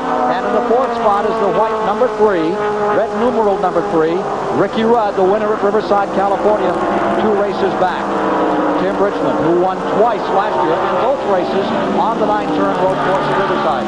Here is number 21 coming back out. They field her and send her on its way. We'll try to get a report from the Wood Brothers as to that circumstance. Well, they did change the right side tires on his car. Of course, fill it up with gasoline, and Baker is going to get back out and stay in the lead lap. But still, it's Terry Labonte, the story of this event.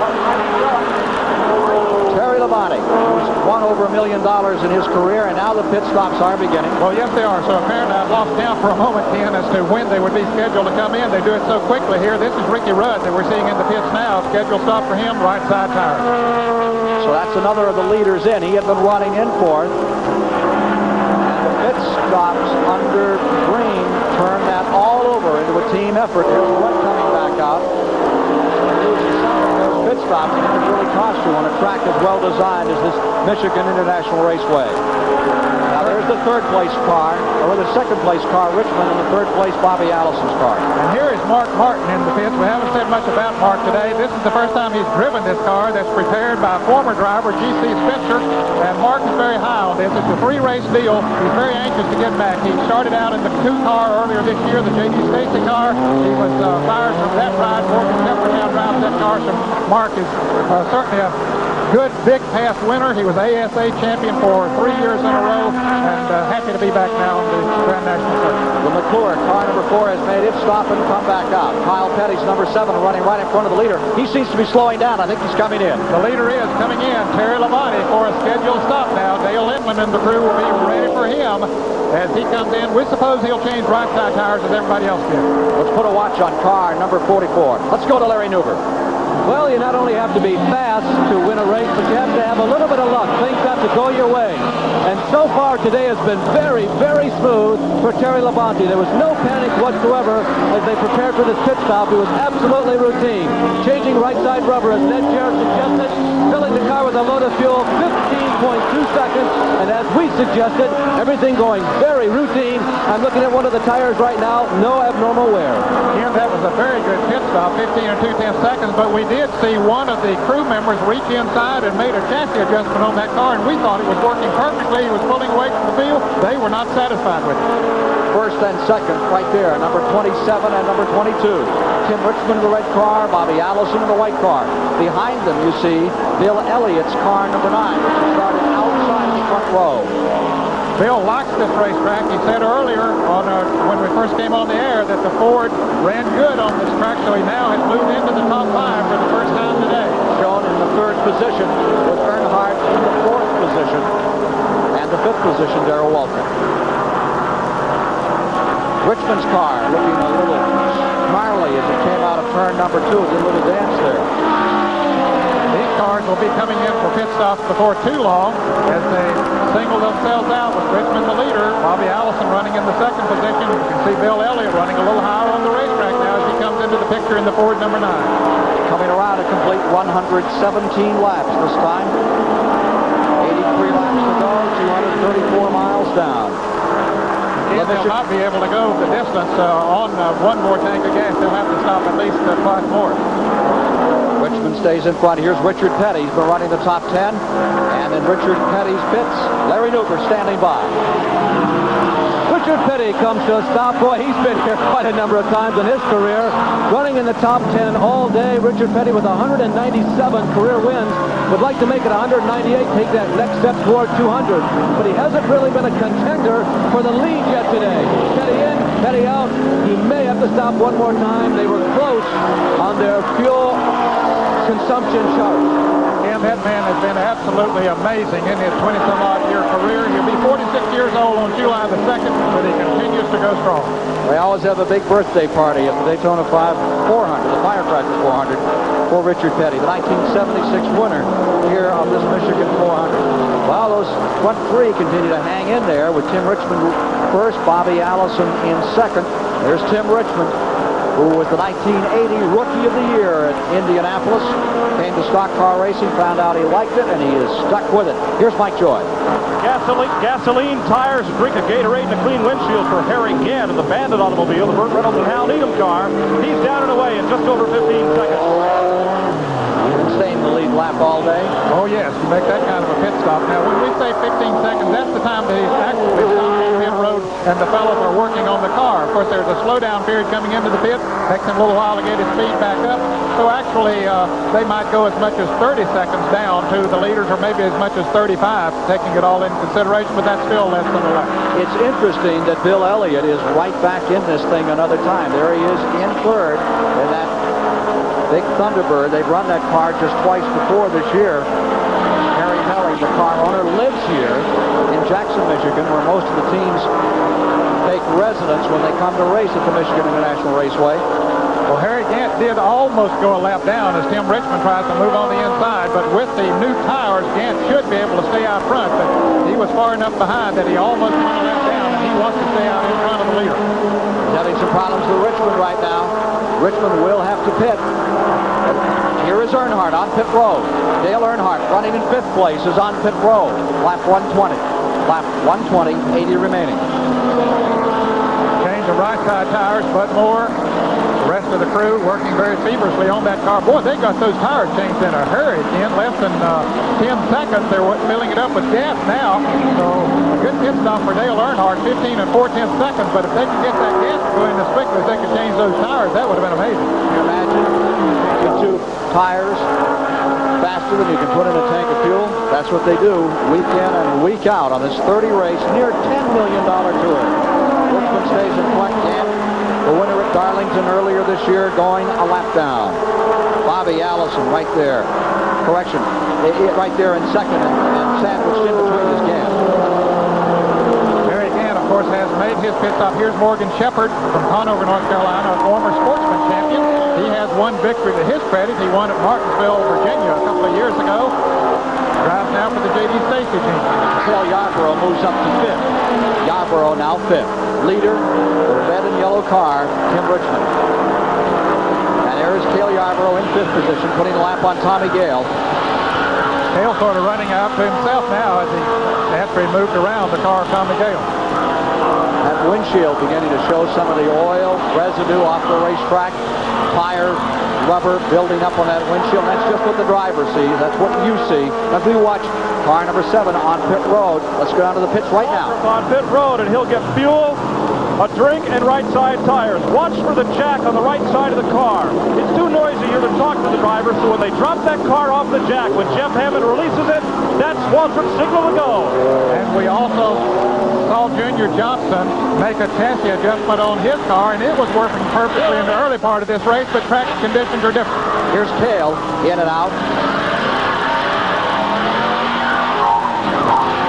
And here is the leader, Tim Richmond. Richmond is coming on. The watches are out as Tim Richmond, who lasted just about 10 laps at Daytona earlier this year, had a problem to put him out. And here's Larry Newman. Well, Tim Richmond comes to a stop. You can see the damage on that race car. Remember, it happened yesterday.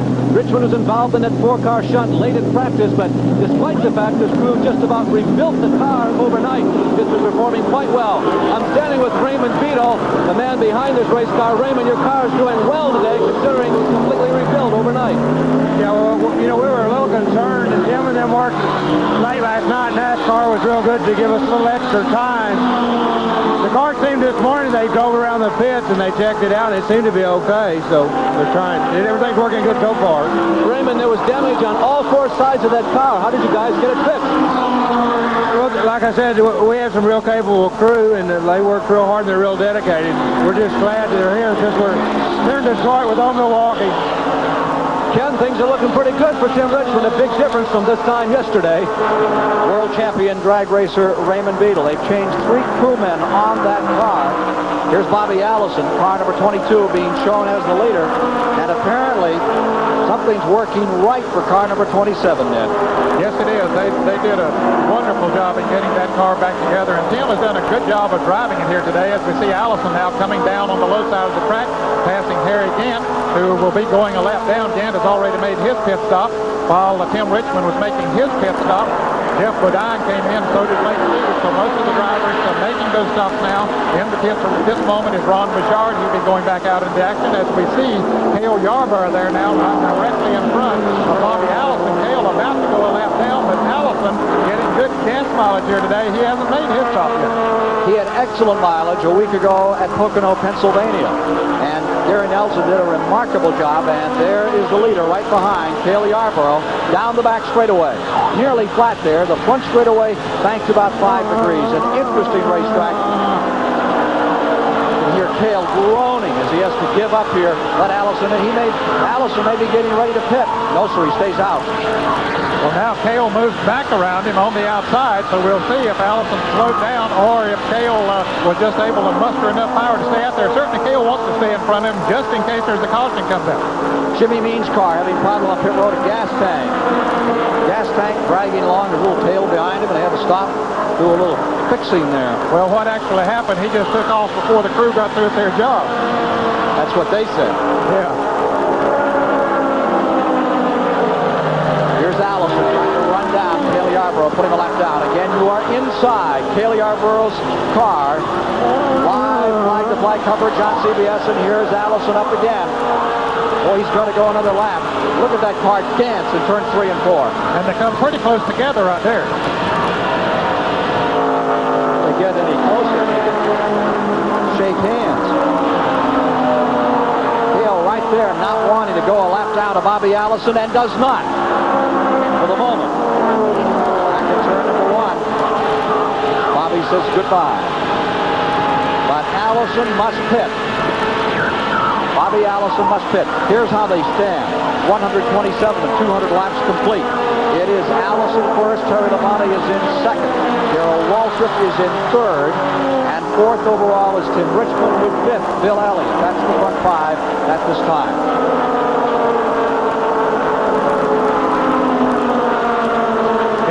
Again, moving on the inside of Cale Yarborough. Now that will be for position. Remember, both of those drivers are a lap down. As we see Gant now falling back behind Cale Yarborough, was not able to take up that position. But they're waiting for Allison to go into the pit, so they'll be back in the lead lap. All of them waiting. That was put Terry Labonte back up in front. Remember, he had that big healthy lead, and this is where it will pay off. And I'll tell you, Allison is getting just terrific range out of car number 22. Yes, he is, Ken. He's getting tremendous gas mileage. Of course, Gary Nelson, the crew chief on that car, Robert Yates, the engine builder, they've worked on it to try to get as much gas mileage as they possibly can, because sometimes it can be an advantage. For instance, now, if they could get a caution, it'd be a tremendous advantage for them. There's a lot. Now he's slowing down. Allison, the 1971 and 1981 winner of this event, is pulling on pit road. Let's go to Larry Newber. We're waiting for Bobby Allison to roar down the pit road. Here he comes. He's coming into our vision now. Gary Nelson, of course, out on the pit wall. He's one of those over the wall as the crew goes to work immediately to the left-hand side.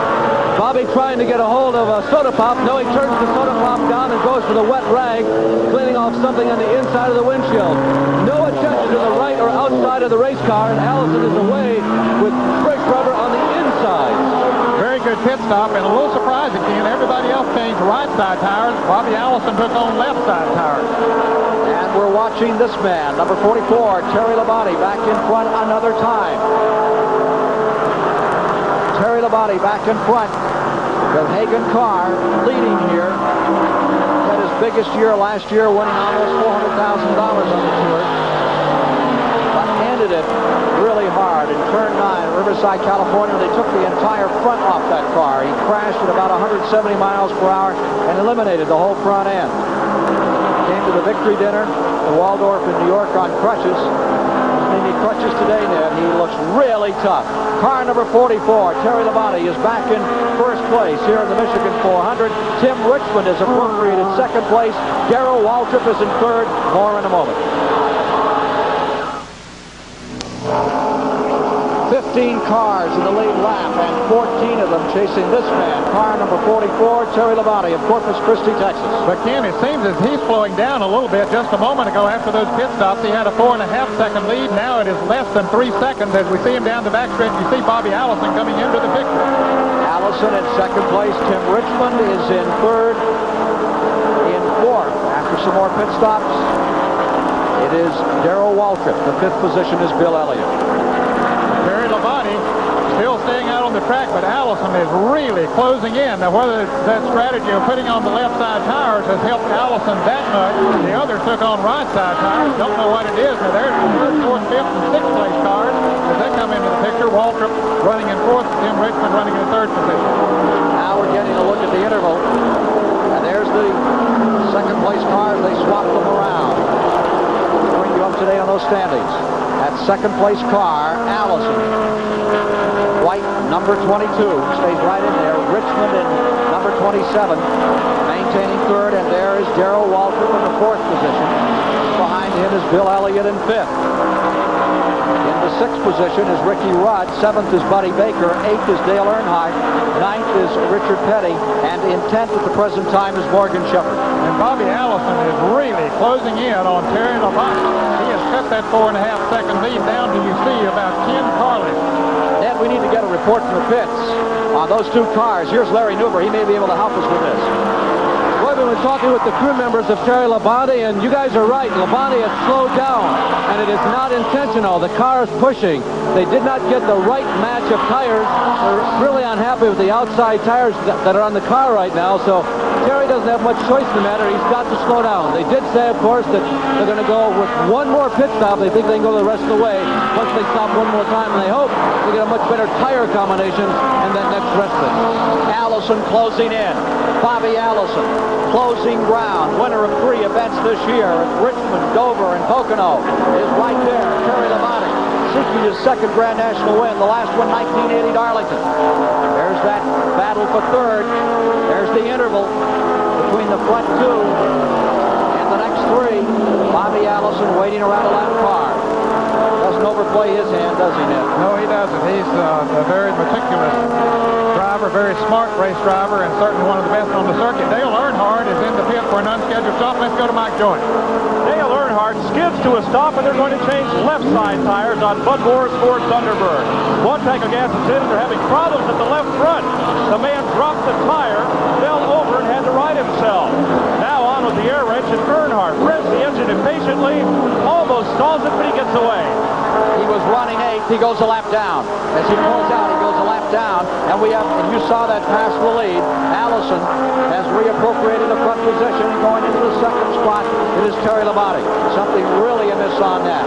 Is that like a tire equalizing? When you say bad set of tires, that's not exactly what they mean. No, not really. It's a mismatched set of tires, and one tire would be bigger, and sometimes those things will grow even after they pump them up. And they normally have men in there. One man designated on each crew that continuously measures air pressure and circumference of the tires, and if you get one that has grown a little bit, it definitely affects the handling characteristics of the car. Now, they made a chassis adjustment on that car. We saw them when they made their pit stop. Maybe they went the wrong way. With Earnhardt making that pit stop, Cale Yarborough is back to 10th, and back to 11th comes Harry Gant with Ron Bouchard 12th, Bodine running 13th, and 14th is Richard Brooks. And there are some who are not as overwhelmed with the blazing action of the Michigan 400 as others. Here's Bobby Allison commanding the race at 141 laps, now complete. 8 cars have retired. Here's your battle that is continuing for second place. And at the moment, it is number 11, Darrell Waltrip, in second with the third spot belonging to car number 27, Tim Richmond, and maintaining fourth is car number 9, Bill Elliott. That car number 15 is a lap down. Bill Elliott is a story unto himself. He has been Mr. Second Place, the new sentimental favorite. 7 times he has finished in second. He has never won. And the story of Bill Elliott is a story we investigated just a day ago. Down they come to the finish. Here comes Baker on the outside. Bill Elliott, roaring cars side by side fighting at the line. Who does it? Anytime you're closer, you always go back and wonder what you could have done different to be better. Second 3 times this year, Bill Elliott is the new sentimental favorite of NASCAR racing, and he suffers the disappointment of coming so close like at Charlotte. That kind of situation that we see happening to you at Charlotte has to be as bitter a frustration as a guy can face in this business. No doubt it is, because you spend so many hours preparing for a race, and especially when you're running good in a race. I felt like if it got down to the end of the race, I'd had as good a shot at it as anybody. But that's the situations you run into, and there's no control over it. It isn't Bill Elliott. It's the Elliott brothers. And when Bill Elliott has trouble, like here at Charlotte, North Carolina, crashing with Bobby Allison, then his brothers, Ernie and Dan, are there to help share in the problem and help bring him back another time. Everybody pulls their load, and that's what's important. I don't think you necessarily have to have as many people as some of the other teams.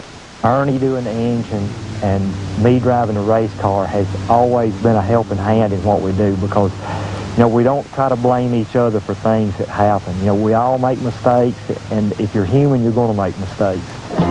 And for the Michigan 400, his brothers have pushed him to the front row in qualifying. I think every time I go out there, I do my best, and that's all I can do, and just keep trying. 4th place at the present time, and he's a guy that everybody on this tour likes, Ned. Yes, they do. He's just a marvelous, really a refreshing type of an individual. Just a good country boy from Georgia that is really determined in this business, and he's got it going here today, running in 4th place right behind Waltrip. That's Bill Elliott. His dad owns a Ford agency. Everybody thinks that's, really top drawer. His father is the only salesman. His mother is the secretary, along with Bill Elliott's wife, Martha. And a happy Father's Day down in Dawsonville to the Elliots. Let's see what this kid's going to do. He is running 4th, and not that far away from those leaders. Allison stays out in front. Now, We saw Dale Earnhardt there in that crew. Now, he is at least one lap down. He came back for a second pit stop after we saw them change the left side tires on that car. That's one reason he's able to go as good as he's going right now. He has 4 fresh tires on the car. Bobby Allison seeking another Grand National victory. It would be number 5 this season. It would break a tie he has with Cale Yarborough in overall wins, which has him 3rd in the overall stage of the Michigan 400 here on CBS Sports Today. Next Saturday, see the WBC Featherweight Championship as the undefeated John De La Rosa takes on the champion Juan Laporte. And Billy Packer analyzes the upcoming NBA draft. All here next weekend on CBS Sports Saturday, beginning at 4:30 Eastern, 3:30 Central and Pacific time.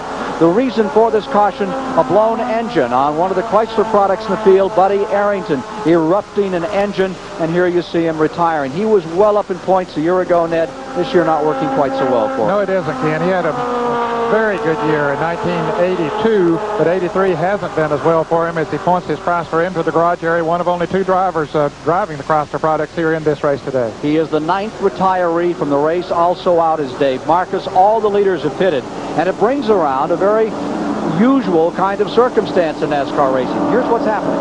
We're 148 laps deep. That leaves 52 laps in the event.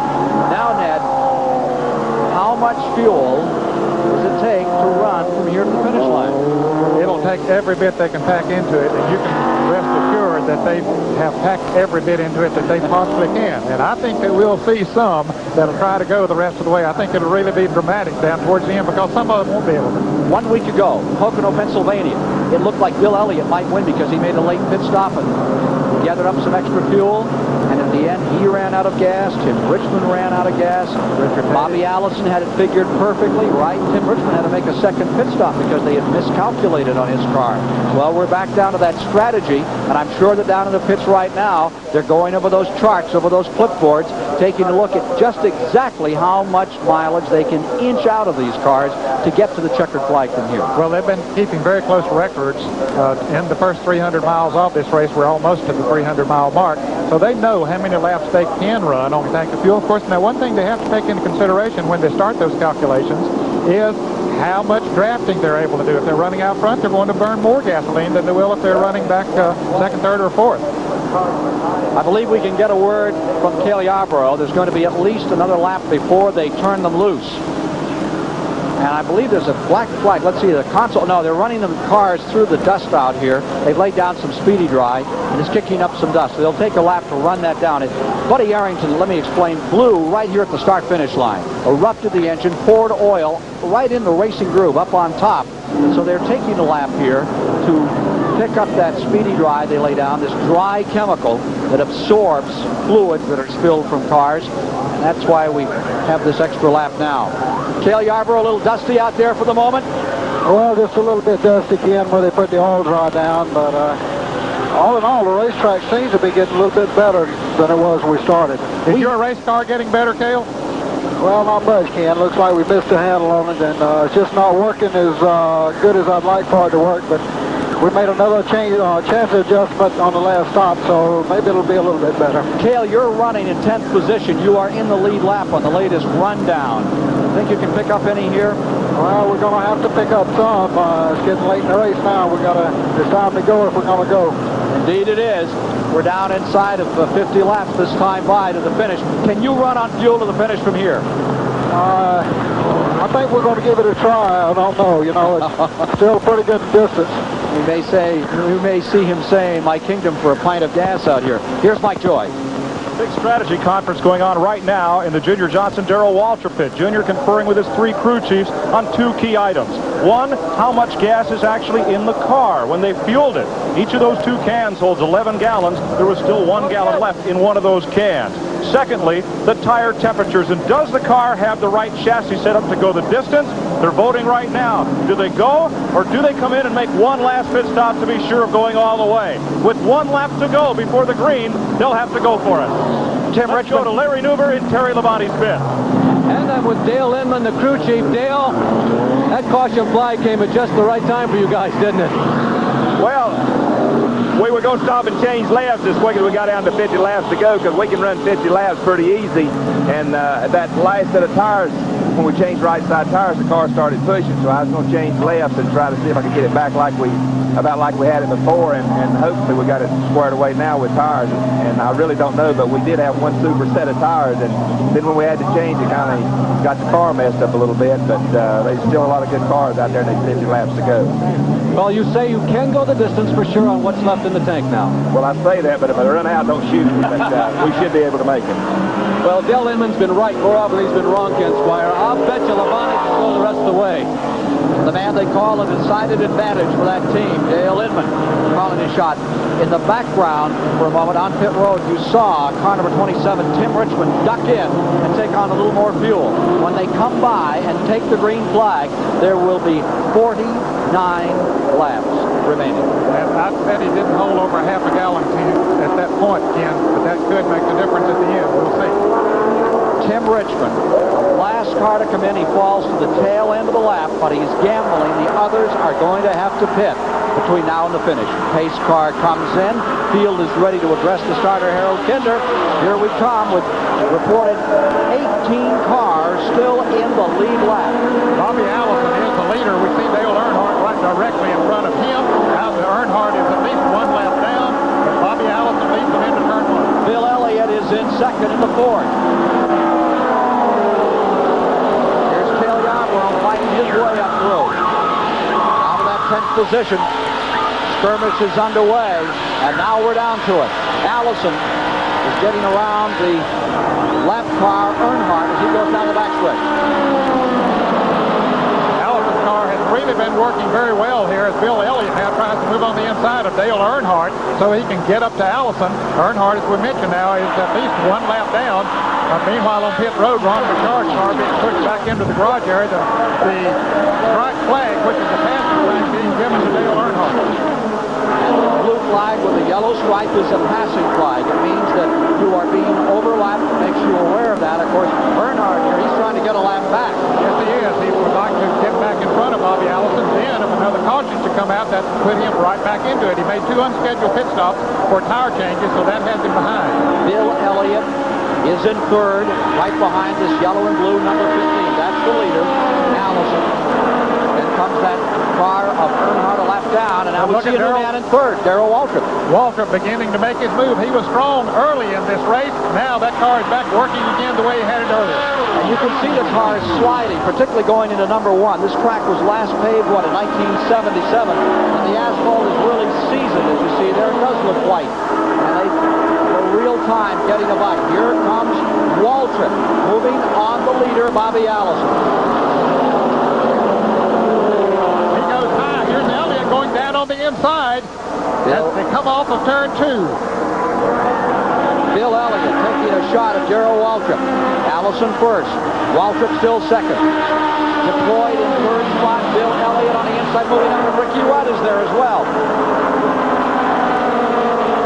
Coming by this time, they'll complete 154 laps.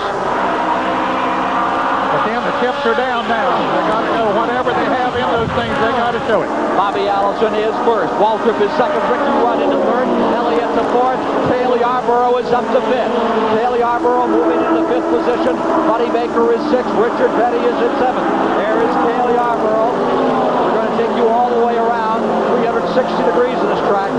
Our CBS Flyer ladder give you some idea of what the concentration level is for a driver here, Ned. I mean, all the time, these cuts that you make from camera to camera really don't give you the feeling that a driver gets where you just have to stay with it and bear on it all the time.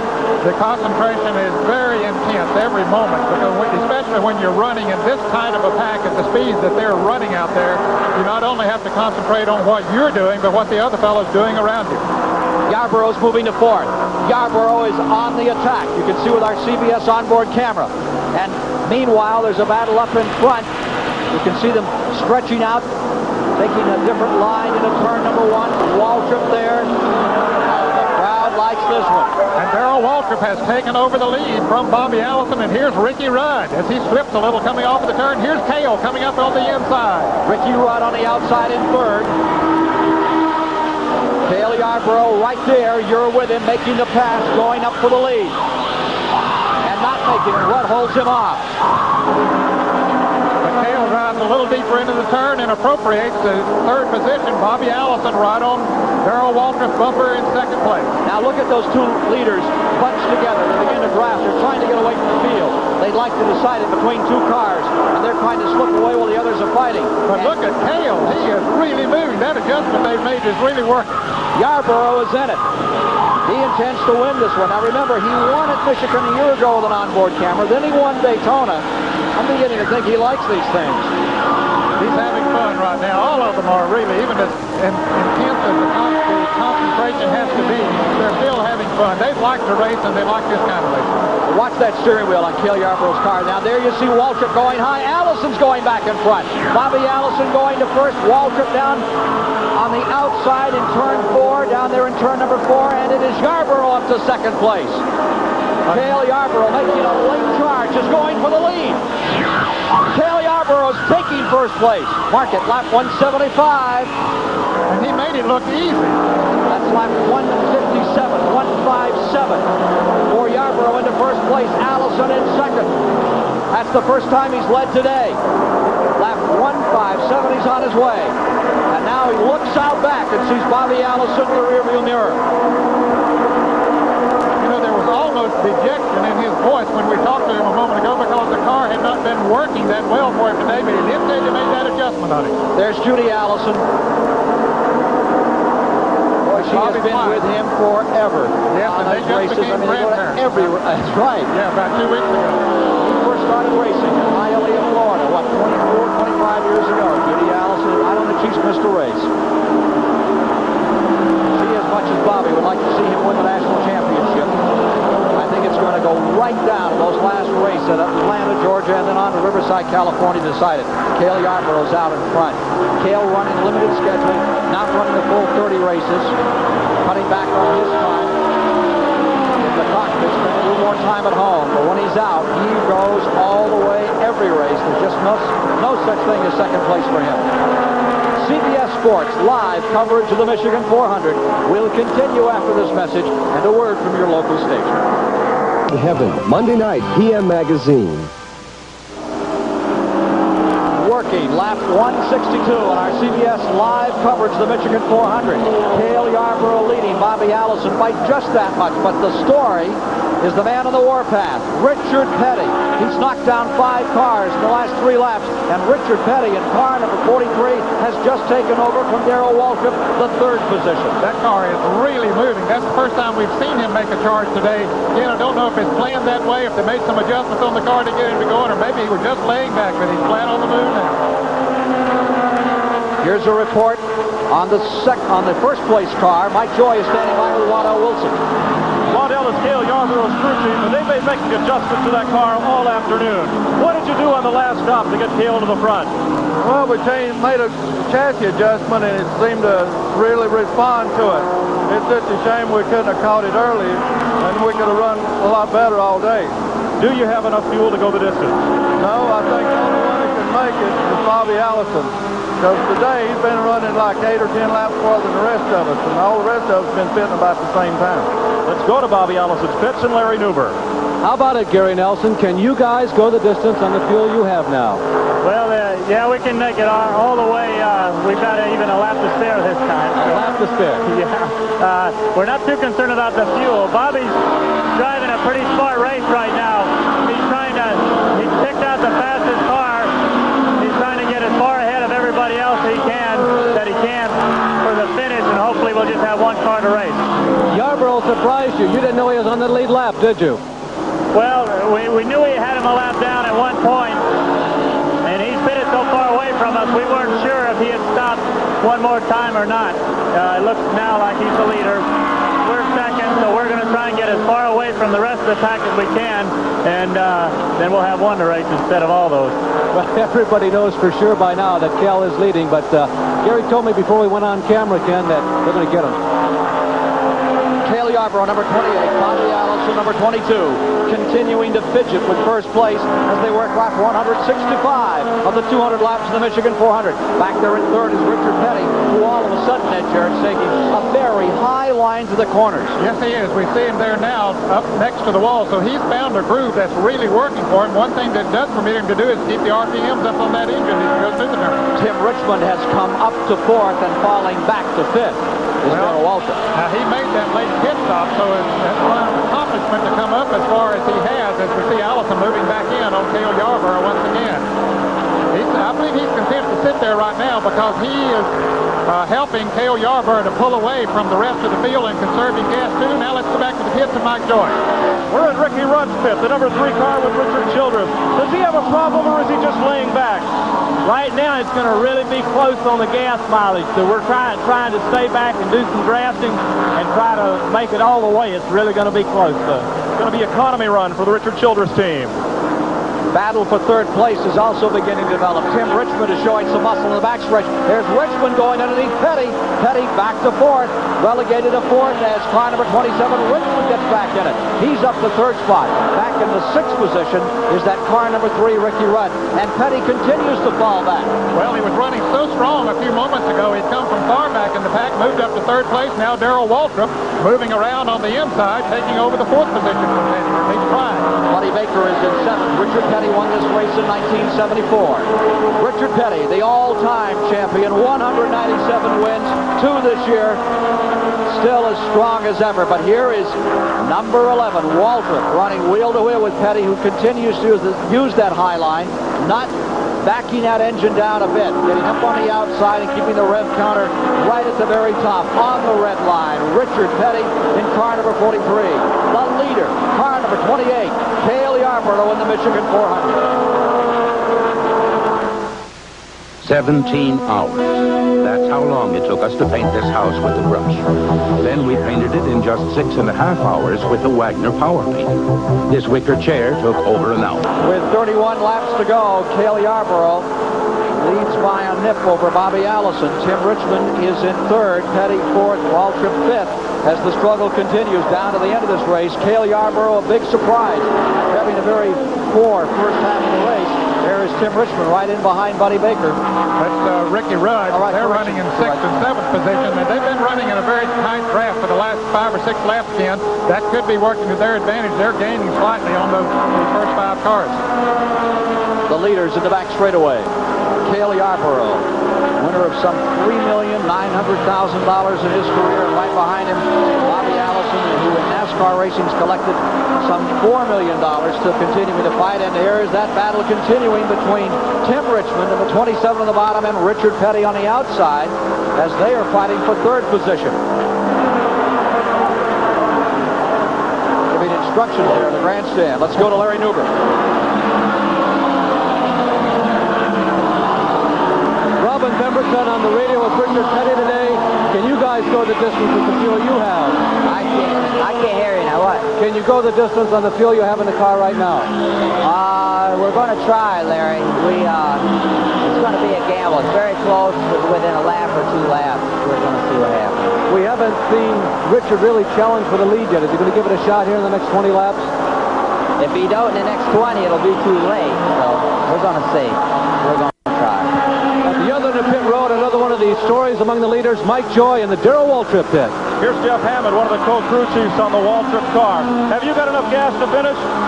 Yes, we believe we've got enough. We've been figuring it pretty close all day. It's going to be, real close, but right now we're able to draft and run behind the cars. It's going to increase our gas mileage.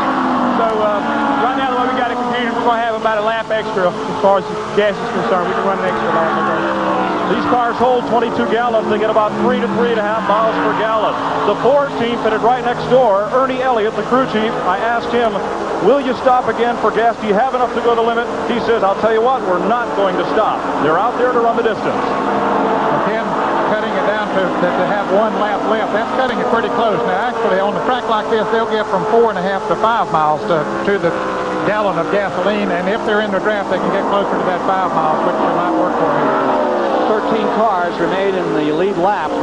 Out back in 10th is Bodine. In 10th is Bodine. In 11th is Labonte. In 12th is Morgan Shepherd, and Lake Speed is back in 13th. We're back inside Cale Yarborough's car, looking back at the rest of the field. Remember, this is your lead car. Cale Yarborough with our CBS camera leading in that second position, Allison, as they pick up a lap car. And Ken, we saw him pass that lap car and immediately went back in front of what he was trying to do is break the draft away from Bobby Allison back there. Of course, Allison was able to pick up the draft of that car. Caution is out. Beginning to pull away. Yellow is out. A caution is on the track. And they're pointing up. I wonder if we have some weather somewhere. They're pointing to turn 3 at the moment. There could be some debris on the racetrack as the leaders come back to the line. Of course, they get the caution and they'll be slowing her down. It is total cloud cover here at the present time, and it is debris, Ned. Debris is on the track, which has brought out the 4th caution of the day. And all of that strategy of to go the rest of the way goes out the window now, because they'll come in, put on new tires, give it their best shot. If they have a special set of tires, we've heard several of them say that they had a good set at one time or another, they'll pick out their very best, put it on there now, fill it up with gas, no problem going the rest of the way. Well, those that are in the lead lap have worked out all of their problems, and it means we have 13 cars ready to battle for the checkered flag. I'll tell you, this is going to be something. I'm glad I'm here. Cale Yarborough and Bobby Allison pretty much headed their own way over the last 20 or 30 laps, but you can be sure in these final adjustments that Tim Richmond trying to get back on the winning side of the ledger. Richard Petty. All of those drivers will be in. Waltrip getting a little bit of it. There's the debris on the track. And it doesn't take much over there, Ken. Those cars should run over that. These tires are very thin. They only have about 5 or 6 30-seconds of rubber on them and pump very tight, so it doesn't take much to puncture a tire. Let's go to Mike Joy. Well, gas will not be an issue now, Ned, as Darrell Waltrip tosses a soft drink out the window. Right side tires. Junior Johnson reaches in, and he is making the chassis adjustment on the left rear of the car. You can see him cranking that wrench. Let's go to Larry Newber. Well, Richard Petty came to a stop when they decided to change tires all the way around, as they have on Tim Richmond's car. We expect most of the crews to completely change the rubber. Petty getting away with seemingly no problems. Richmond's car still back up on the jack. Action continues at the other end of the pit. Mike Joy. They have the hood up on the Bill Elliott car. Ernie Elliott reaching in, looking at the motor, coming over to talk to his brother, and the motor is shut off. It could be the end of the day for the hometown favorite here. Tough break for Bill Elliott as they go back under the hood on that car number 9. He's been among the leaders here most of the day, but something has gone wrong under there. They're going to try to fix it. You see one of the crew members running back. That was Dan Elliott, one of the brothers of Bill Elliott, as he runs back across pit wall to get an extra tool or something that they'll work on it, but they're going to have to hurry because the pace car is coming off of the 4th turn. They'll go a lap down here if they aren't careful. 13 cars were in the lead lap. If he goes a lap down, that would only be 12 in the lead. You can see the lead cars now as they come off of turn 4. Bill Elliott is still in the pit. At least one more lap, we believe, under caution. Pace car coming by. And there is at least one more lap under caution. When Petty made his pit stop, they dropped a tire that rolled down across the pit road, and one of the crew members had to go and retrieve it. Any potential for a penalty there, Ned? I don't think so, Ken, not to my knowledge, and I think I know the rules pretty well. That will happen sometimes. Of course, the NASCAR officials are always there, and sometimes even they will catch them, but they hope that one of the crew members will. But when they jerk those tires off, and especially if there is a little bit of a hill from where they are, or grade that's down the other side of the pit, the tire will roll away. They are working the 177th lap. The pace car has the field down in turns 1 and 2. Debris has brought out the 4th caution of the day. 11 cars have retired. The latest retirees include Mark Martin and Ron Bouchard. Here's a report from Mike Joy. They are changing the oil pump drive belt on Bill Elliott's car, the Ford Thunderbird. That belt apparently vibrated, the bracket vibrated loose. They've got to change it to get him back into this race. A new engine in the car had kept him right in the hunt. Now problems arising for Bill Elliott in car number 9 as he continues the search for his first Grand National win. Well, it's interesting that his car owner, Harry Melling, has the Melling oil pump, as you see on the shirt of one of the drivers there, but it's not the oil pump that gave him the trouble, it's the belt. As they come by, they'll have 177 laps down, and they will have Bobby Allison in first, and Harry Gant comes into second. Moving up to third will be Morgan Shepherd, who was out back in that hunt for a while. Then in the fourth position, Cale Yarborough. Again, we'll have to say that there are 12 drivers who are still capable of winning this race because there are 12 cars still in the lead lap. And as we said earlier, you can rest assured as they get the signal for one more lap, and we'll be back to green flag racing, that they are giving it their absolute best shot now. They put on the best set of tires that they can measure up down there in the pit. Of course, filled it up with gas, made those chassis adjustments, they're ready. Now, when you say measure up, got the stacker just right, hopefully to get everything they can out of these cars.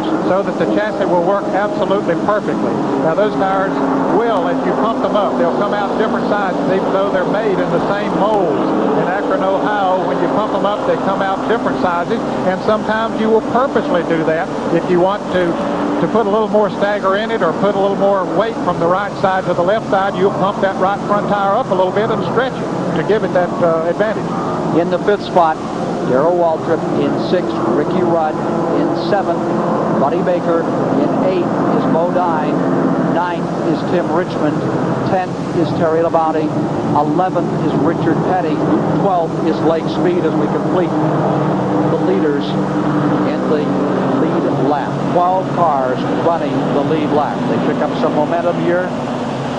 Again, our CBS congratulations to Hurley Haywood and Al Holbert. The winners of Le Mans today, if you're just joining us, are from the United States, and Mario and his son Michael and Andretti drove to an incredible third-place finish. A great day for America in motorsport. With 22 laps to go, this is going to be like a Saturday night shootout, Ken Squire. 12 cars still in the lead lap. Unfortunately, Bill Elliott is not one of them. He's still on pit road. We're about to get the green again. Down to the line. Green is on. This is it. It's a charge to the finish. Allison up in front. Harry Gant is in second. Gant with that one stunning great victory at Darlington earlier this year on the granddaddy of the Southeast Super Speedways.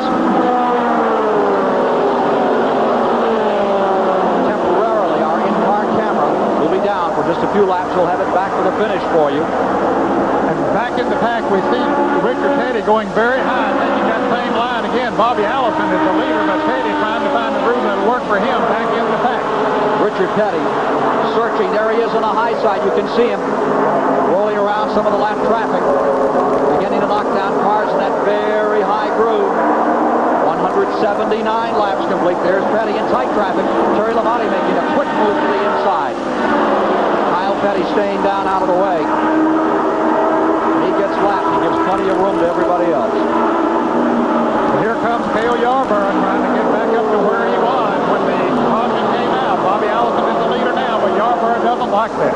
Remember that 15, the blue and yellow car, Earnhardt, laps down. Not running in the lead lap. Yarborough in second. Gant is in third. Back straightaway into turn 3. Countdown continues toward the checkers here in the Michigan 400. Bobby Allison stays in front, and look at Petty Rimride. He goes up around Bodine. He goes after Waltrip on the high side. Down out of turn number 4. Bobby Allison is being passed by Cale Yarborough. 180 complete, 20 to go, and Yarborough's taking the lead at turn 1. Showing amazing strength here. He did not have that earlier in the race, as we've said. They continued to work on him, make chassis adjustments. It's paying off. Gant still running in the third position. Allison would like to hook up with Yarborough, try to pull away from the field as they were before the caution came out. That way he would only have one car to race. As Gary Nelson told us earlier, they would rather do that than have the whole field. Fourth is Baker. There is about a 15-car separation. Here's Bodine trying to move back in on Petty. 12 cars in the lead lap as we roll down to a finish in the Michigan 415th annual for $311,000. Yarborough and Allison 1 and 2. Baker is going to third. Gant falls to fourth. The Michigan 400. The question as to who will win will be in doubt. Right back to the checkers another year. Cale Yarborough and Bobby Allison trying to decide this race between them, but a caution has come out. The 5th caution of the day. As Kyle Petty had a problem, we're going to look at it now. It's going to group all 12 leaders together once again for a stab at the lead at the checkered flag. The top of screen, you can see Kyle Petty losing out of turn 2, Ned, and away he goes. Kyle was running in very heavy traffic there. Apparently, you can see him clip the inside of the wall, throws him back in the right direction. He sat there for a little bit. Apparently, the engine died. He was trying to get it fired up again, but he has pulled away since. 185 complete when they come by this time. Cale Yarborough and Bobby Allison had hoped to get away in a draft from the other 12 cars in that lead lap. There's Kyle Petty around the track trying to stay up in the lap he was in. Cale Yarborough and Bobby Allison trying to stay in that lead lap and then break away from the field. Now, onto pit road comes Tim Richmond, Darrell Waltrip, Harry Gant, and here's Mike Joy. They're going for brand new tires again on the Waltrip car. Some of these teams, notably Harry Gant, are using used tires on this last pit stop. Tires they ran earlier in the race that they knew would work well. Jeff Hammond slings that jack around like it didn't weigh 65 pounds, as Waltrip will get 4 fresh tires to run the last few laps. Time is all important here because speed getting off of pit road under caution determines where you line up on the restart. Well, also making stops now, as you mentioned, Mike Joy, is Harry Gant in the car number 33. Morgan Shepherd was also in, and Tim Richmond for 4 tires. We can talk to Cale Yarborough now in car number 28. Cale, Ken Squire, and Ed Jarrett, top side here. Well, you can throw out all the strategy, Cale. It's right down to Daytona again. You just got to stand on it. Oh, well, that's true, Ken. You know, we elected not to stop on this caution flag and change tires. I hope we made the right decision. I see some of the guys did change. But it's going to be tough to win. The car is working a lot better now, but it's still going to be a tough race to win. Cale, that last adjustment they made on it seemed to really work. Well, it did, Ned. The adjustment helped, and also the racetrack cooling down has helped my car an awful lot. How much has it cooled down out there, Cale? Well, it feels like it's cooled down probably 15, 20 degrees, which that much on a racetrack makes a big difference. Now watch that pace car as it comes to the start-finish line. Cale Yarborough coming down, the leader. And as it comes to the line, if the lights go off, that indicates, and it does, that in one lap they will go green. When the lights go off in one lap, that tells the field they will go green. Any thoughts about how you're going to pull this one out of the bag, Mr. Yarborough? Cale, any thoughts about how you're going to be able to fend off those 11 other guys in the same lap? Apparently he's talking to his crew at this moment, Ned. Well, I'm sure that he's talking with them, that he's asking them how many of those fellows change tires back there behind them, and the strategies that they have. And the strategy now has to be, there'll be 15 laps to go when they return, 30 miles, so the strategy will be just run flat out. Yarborough and Allison, they elected to stay out. Now the others have put on fresh rubber. How much of a difference can it make? That could make a big difference. And as Mike Joy pointed out, the car number 33 of Harry Gant chose to put on some tires they'd had on earlier, which worked very well for them. They'll do that a lot of times. After those tires cool down, they know that they're the right size, just was the right combination for them. So you really only get 4 or 5 really fast laps out of tires, don't you? That's true. They'll slow down after the temperature builds up. That's the case everywhere they go. The tires just simply will slow down some, but that might be the advantage that you need to get back up there. Bill Elliott has retired. Bad break for Bill Elliott, car number 9. He'll have to wait another day to try and win his first Grand National race. Elliott is out of the race. Field is in turn number 3, preparing for a start. The situation is this. When they come by, they will have completed lap 187. 187 will be in the book. There will be 13 to go. Cale Yarborough will be in the lead. Bobby Allison in second. Buddy Baker in the Wood Brothers car will be running third. Ricky Rudd will be in fourth.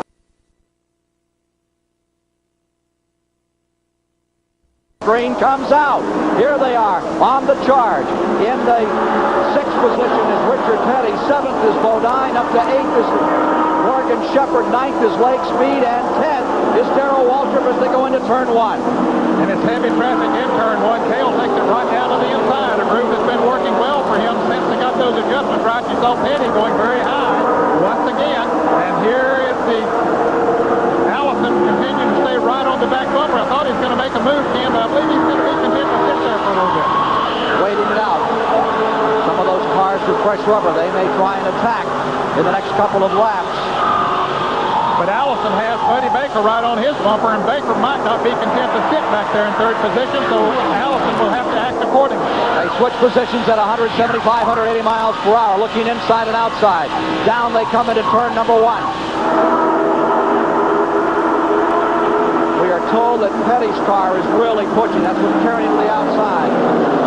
Break for Petty. There goes Baker down to the inside. Sneaks a peek and pulls back in third. Ricky Rudd, the number 3 car, is in fourth. And Yarborough maintains that lead. Richard Petty in fifth. There's Labonte and Petty side by side. Terry Labonte, number 44, in fifth. No, Richard Petty, number 43, in fifth. Turn 3. Petty continues to take that high line, but when cars pushing, that's the way that he has to drive. It'll work best. Here's Labonte coming back up on the inside. The entire place standing 70,000 strong watching this Michigan 400 as it moves down to 11 laps to go. 12 cars battling to win it.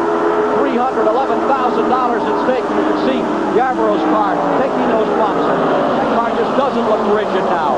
Richard all the way to the wall. He gathers it back in. Amazing driving ability there by Richard Petty. About a quarter of a second, and that is not reaction. That's pure instinct. Richard Petty to pull him out of that one. Back straight away. Yarborough trying to pull away as Buddy Baker gets down a little low in turn number 3. Now they close up again. Here they are, coming by. And Harold Kinder indicates 10 to go. Looking in his rearview mirror. That's what Cale Yarborough sees. And the crowd here standing for the last 10 laps to see who will win it. The 15th Michigan 400. It's always been a dandy race, and it's one of the most beautiful tracks on the entire $10 million 30-race tour. And today, it's giving us one of our very best. For a while, it looked like Terry Labonte might make it a walkover. And then the same situation began to develop with Allison. Then the cautions came out. Here we go again. Yarborough continues to stand. In fact, he's built up a 2-car length lead, but here's Allison as he picked up the draft. Right back up on him. It doesn't take long once you get back in the draft. Petty way high.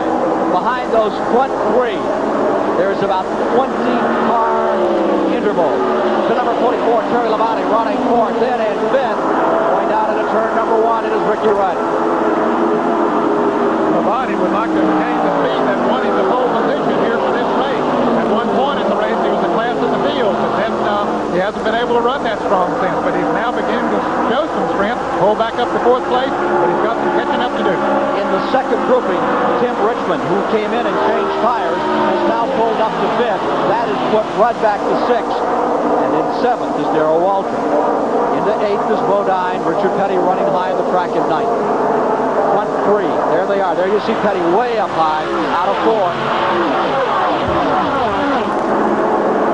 There's no room to block here. You can't make a defensive move, which these guys like to do sometimes. That's not in the book when you run here on the Michigan track. It's plenty wide to get 3 cars side by side in the corner. And the banking is perfect all the way up. The banking is the same in every group of the racetrack, so that does let them run wherever they want to if they have a car that's working good. And they have those cars pretty well dialed in now. Yarborough has pulled away a little bit. We'll see if Bobby Allison is able to fend off Buddy Baker. He's pulled out a little distance that time. Cale Yarborough, you saw him win here on CBS in that great classic, the Daytona 500. And then he won in Atlanta. Really won his 3rd race of the season here today. He's won 76 Grand National races. He's tied Bobby Allison with 76 wins each. And they are running 1st and 2nd as we get down to the end of this one. Both of them flew their private planes into this race. There's Tim Richmond moved into the picture. He's up to 4th now after coming in and changing tires.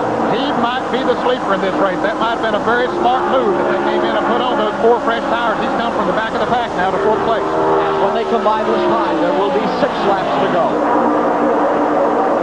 Yarborough's advantage is building. And if they're going to have to, Buddy Baker's going to have to make a move sooner or later. And when they do, that's going to give Cale Yarborough an even better advantage. But he's got looking up in his mirror now as Tim Richmond moves into the picture there. And say, hey, what's he up to? Can I go ahead and move around Bobby Allison at this point?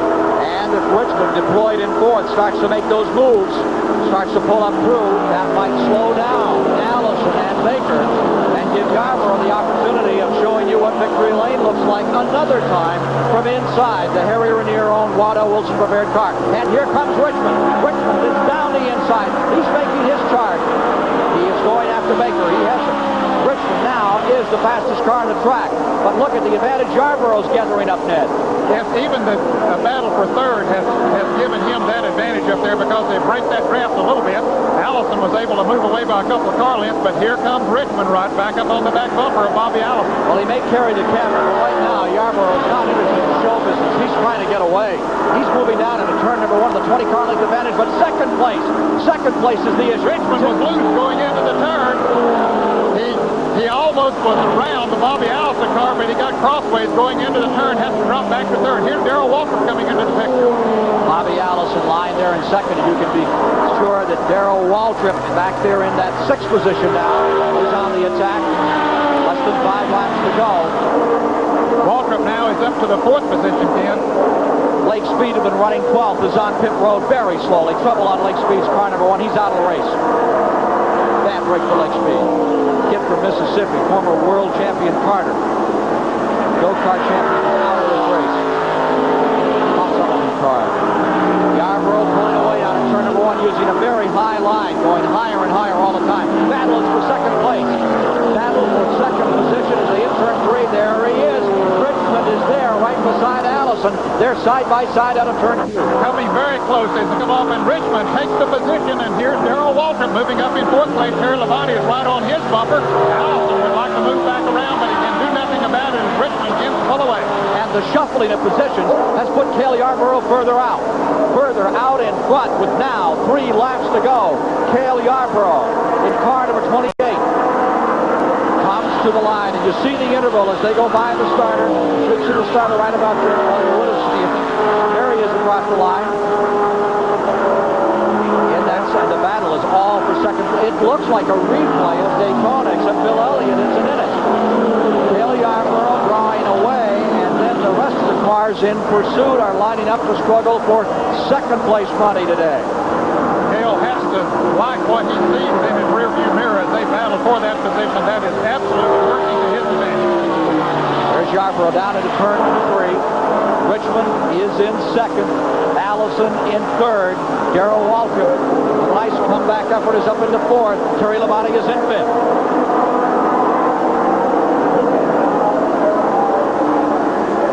Two-lap indicator on the field. And there you saw the starter stand. Harold Kinder holding out 2 fingers, which they can see. And now he knows officially. I'm sure they're telling him on his radio. And he's in his last 2 laps. Boy, he really shuffled there, didn't he? Yes, he did. He might have gotten in that turn a little too hard, but he had a big enough lead that he could shuffle it around, get it back under control, and continue to go on.